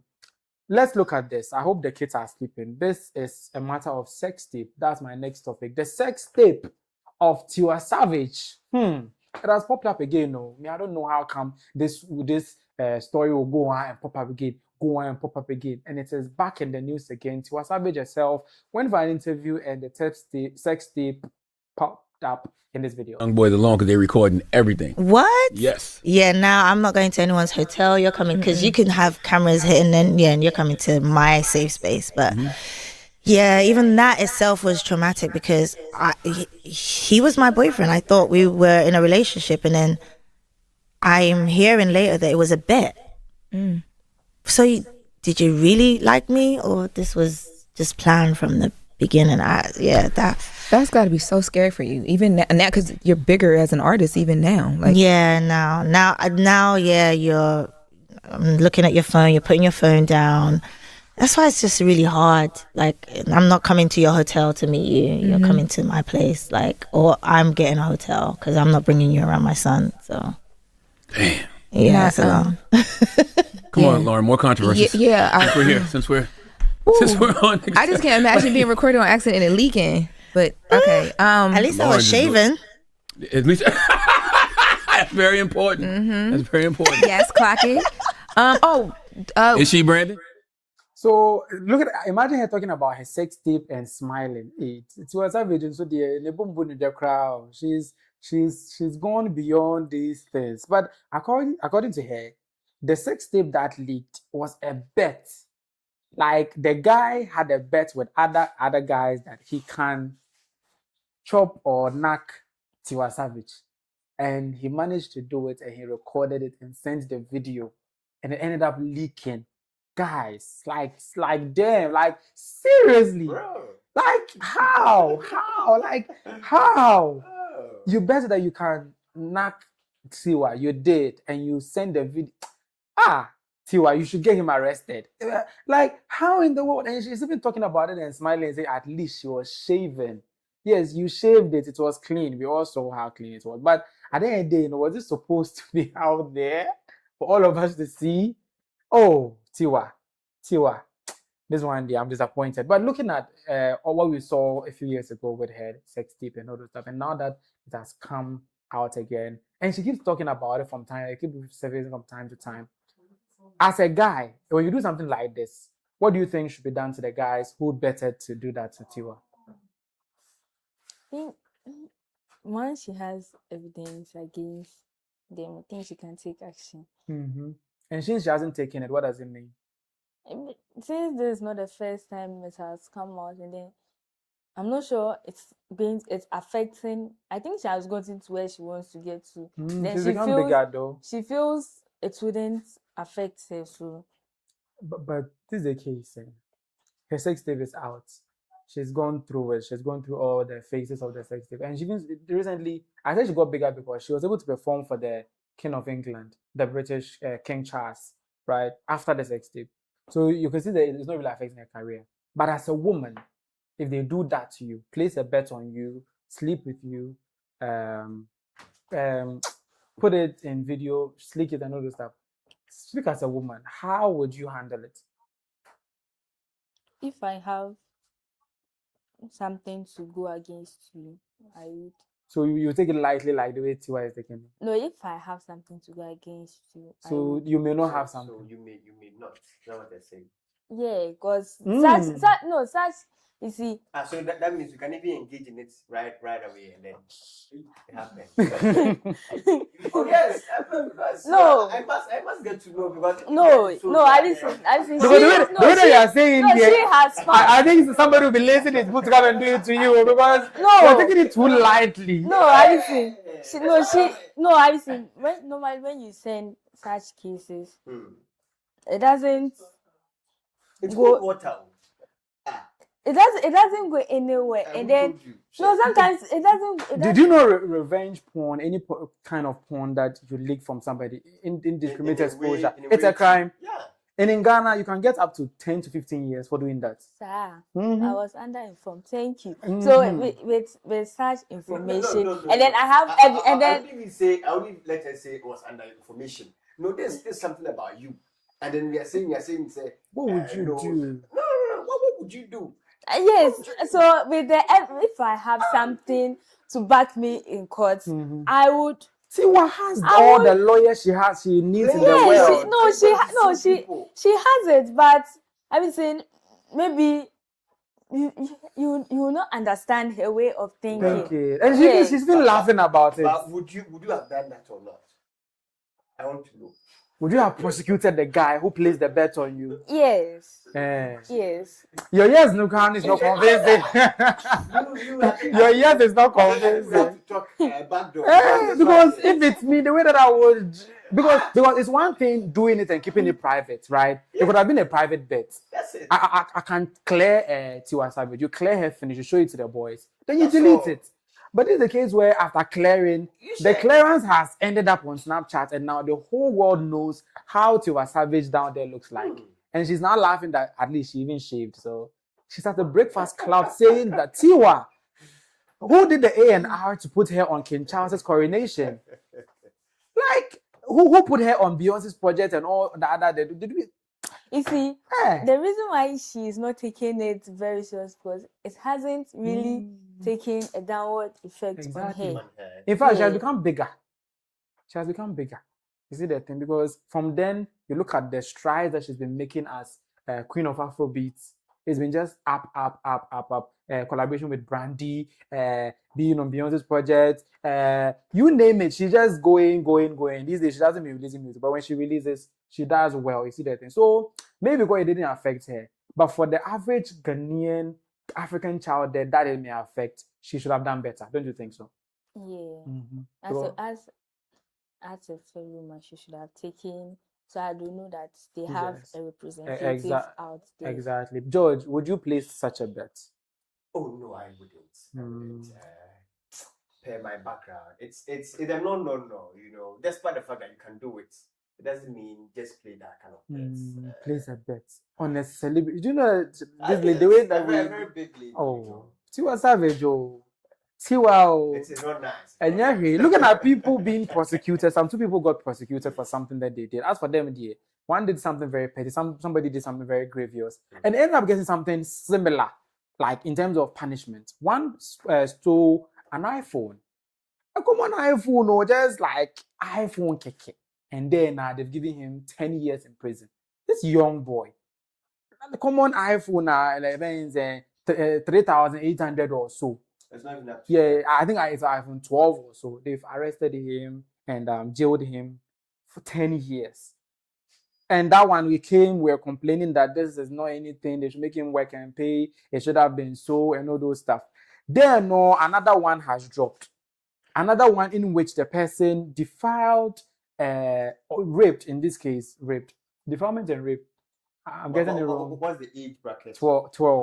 12 is a defilement. So he was the friend teacher of the lady. And he ended up, this one. This guy on the screen currently, he was a friend teacher of the child, home teacher actually. Miss Way came home to teach the child French, comment ça va, comment allez-vous, and the rest. No, he was also comment ça va in other places. Wow. Right, exactly. And he told the lady, the child, 12 years, that if what he has done, she reports or tells it to the parents, he will fail her. They usually do exam as home teachers. So he will fail her in the courses that they are doing. So he threatened her, and then they ended up not saying it until it became obvious and they caught him and all those stuff. But can you believe the amount of years that they gave this Miswe, who is chopping 12-year-old underage people? They gave him a meager 12 years. 12 years. Somebody stole iPhone of 3,800, got 10 years. Somebody raped a 12-year-old, got 12 years. Looking at these two crimes, and we all know the criminal code, theft is up to 10 years. We know it's up to 10 years, but it doesn't mean that the judge should give 10 years. But rape is up to 20 years. Why not 15? Why not any other age? I say any other number, but just 12. Looking at it comparing these two cases and the arm of justice that came on it, what do you say? Yeah. So recently, I think I listened to a Supreme Court judge and says that their work is not codified. Some of them are not codified. It's based on your intellect as a judge. You see, it says that 10-year range. Never said that. It's supposed to be theft is maximum of 10 years. Rape is maximum of 20. That's mean to say that it doesn't mean give the person 10, but at least any range from 1 or to 0 10. to 10 years. So it's sometimes crazy that you see these things and then judges. I don't know how sometimes rape and you're giving 12 years. When I think is it JHS3 or so? My ICE teacher told me that if you want to steal something big. Yes. Yeah. Because, So that when you steal something small, you'll be beaten to death. When you steal something big, you also be beaten to death If again. you want to steal, just put at the back of your mind, I want to steal something big. Big. Something small. And those small things. Because you can This one. Yeah. Nelly, did you think that comparing the two crimes doesn't make sense to you? No. Theft 10 years, rape 12 years. How? No. I think the rape should be like more or something. Way more, like 15 years or 18 years or 20. Yeah. The maximum. I'm not condoning it what the theft, the one who was involved in the theft has done. Maybe he has been to the court on several occasions. The one with the theft issues, maybe he has been to the court on several occasions and then they mostly let him go. But they said they wouldn't and then and it happened like that. So media, I think it's improportional, like improportionate.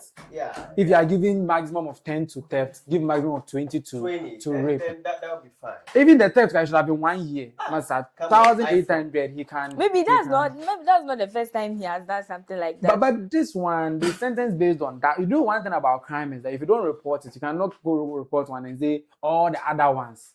It's like saying everybody has been jumping the red lights. Me, I jumped it once and you are catching me. Who told you? The law will tell you, you're going to bring all the other people who jump the red lights. You see the thing? It doesn't work that way. You see the thing? Moving on, the people have been accusing Mahama of trying to go to third year. And he has made another public statement regarding it in this video they are supposed to be looking at. And I think it's pretty clear what he really wants. The people of Ghana gave me a mandate for 1 term. And I am working hard to meet the promises I made them. And so I always tell my ministers, I say, let's number our days so that we can work harder to meet the promises we made the Ghanaian people. I know that people have gone to the Supreme Court seeking interpretation of the clause that governs the tenure of the president. If you ask my personal opinion, I thought that it was clear enough. Me, I've read it over several times. It's exactly what it says. But if they want to ask the Supreme Court, that is their business. But I know that the people of Ghana gave me 1 additional term, and I'm going to work to meet the trust that they put in me. Thank you very much. So those of you who are saying Mahama wants a third, looking at what the gentleman said, which part of it connotes his plotting a third? He said he has read it several times and it says what it says.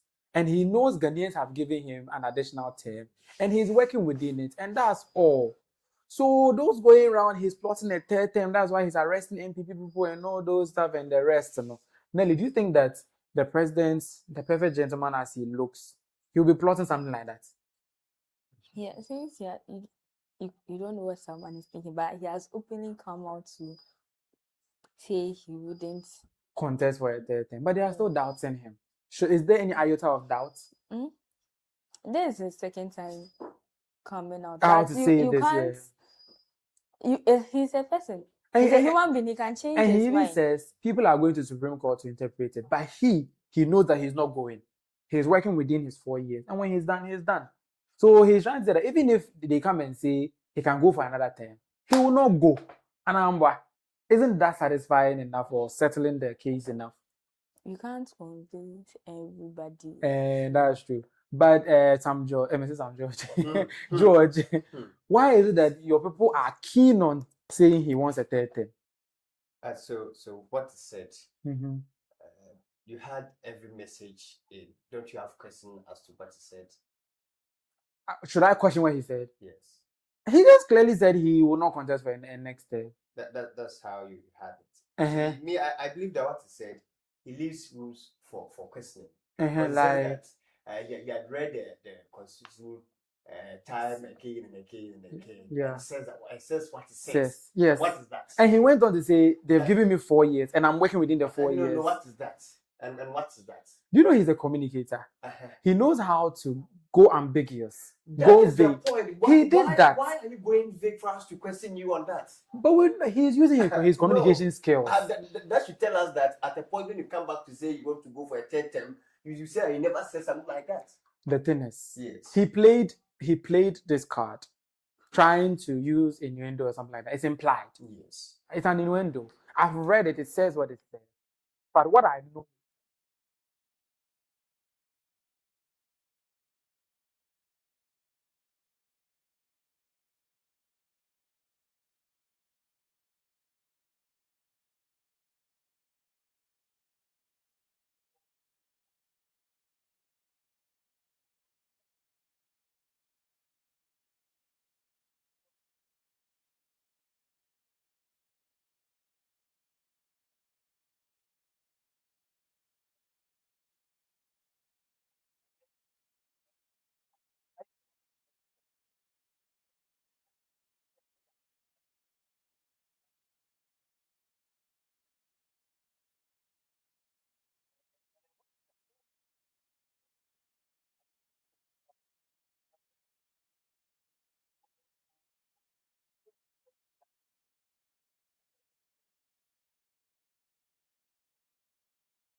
From the area, the Adom children,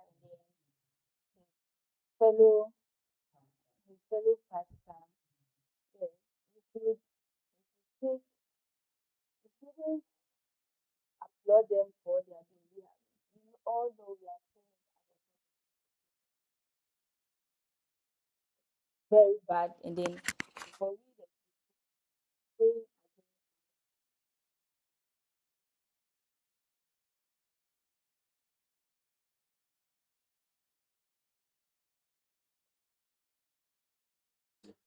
We beg you from Guineans to realize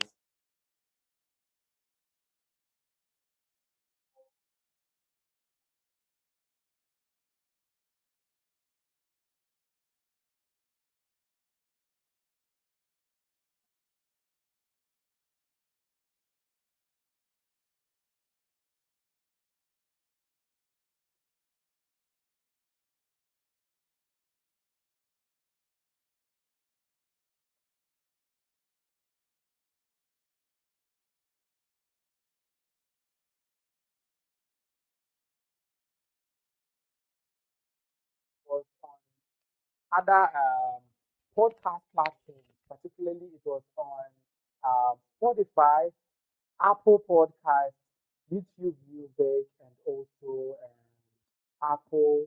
I really remember Apple Music. It was also on Amazon Music. Everybody, let me sign out again. The conversation was live on YouTube. Also, will be available right after this on Spotify, Apple Podcasts, Amazon Music, YouTube Music. In fact, every podcast platform. Talk Chaw Xtra, the XXL combo is on it. Ghana's Red Light Podcast, the leading vibe. We also join us every Friday at 7.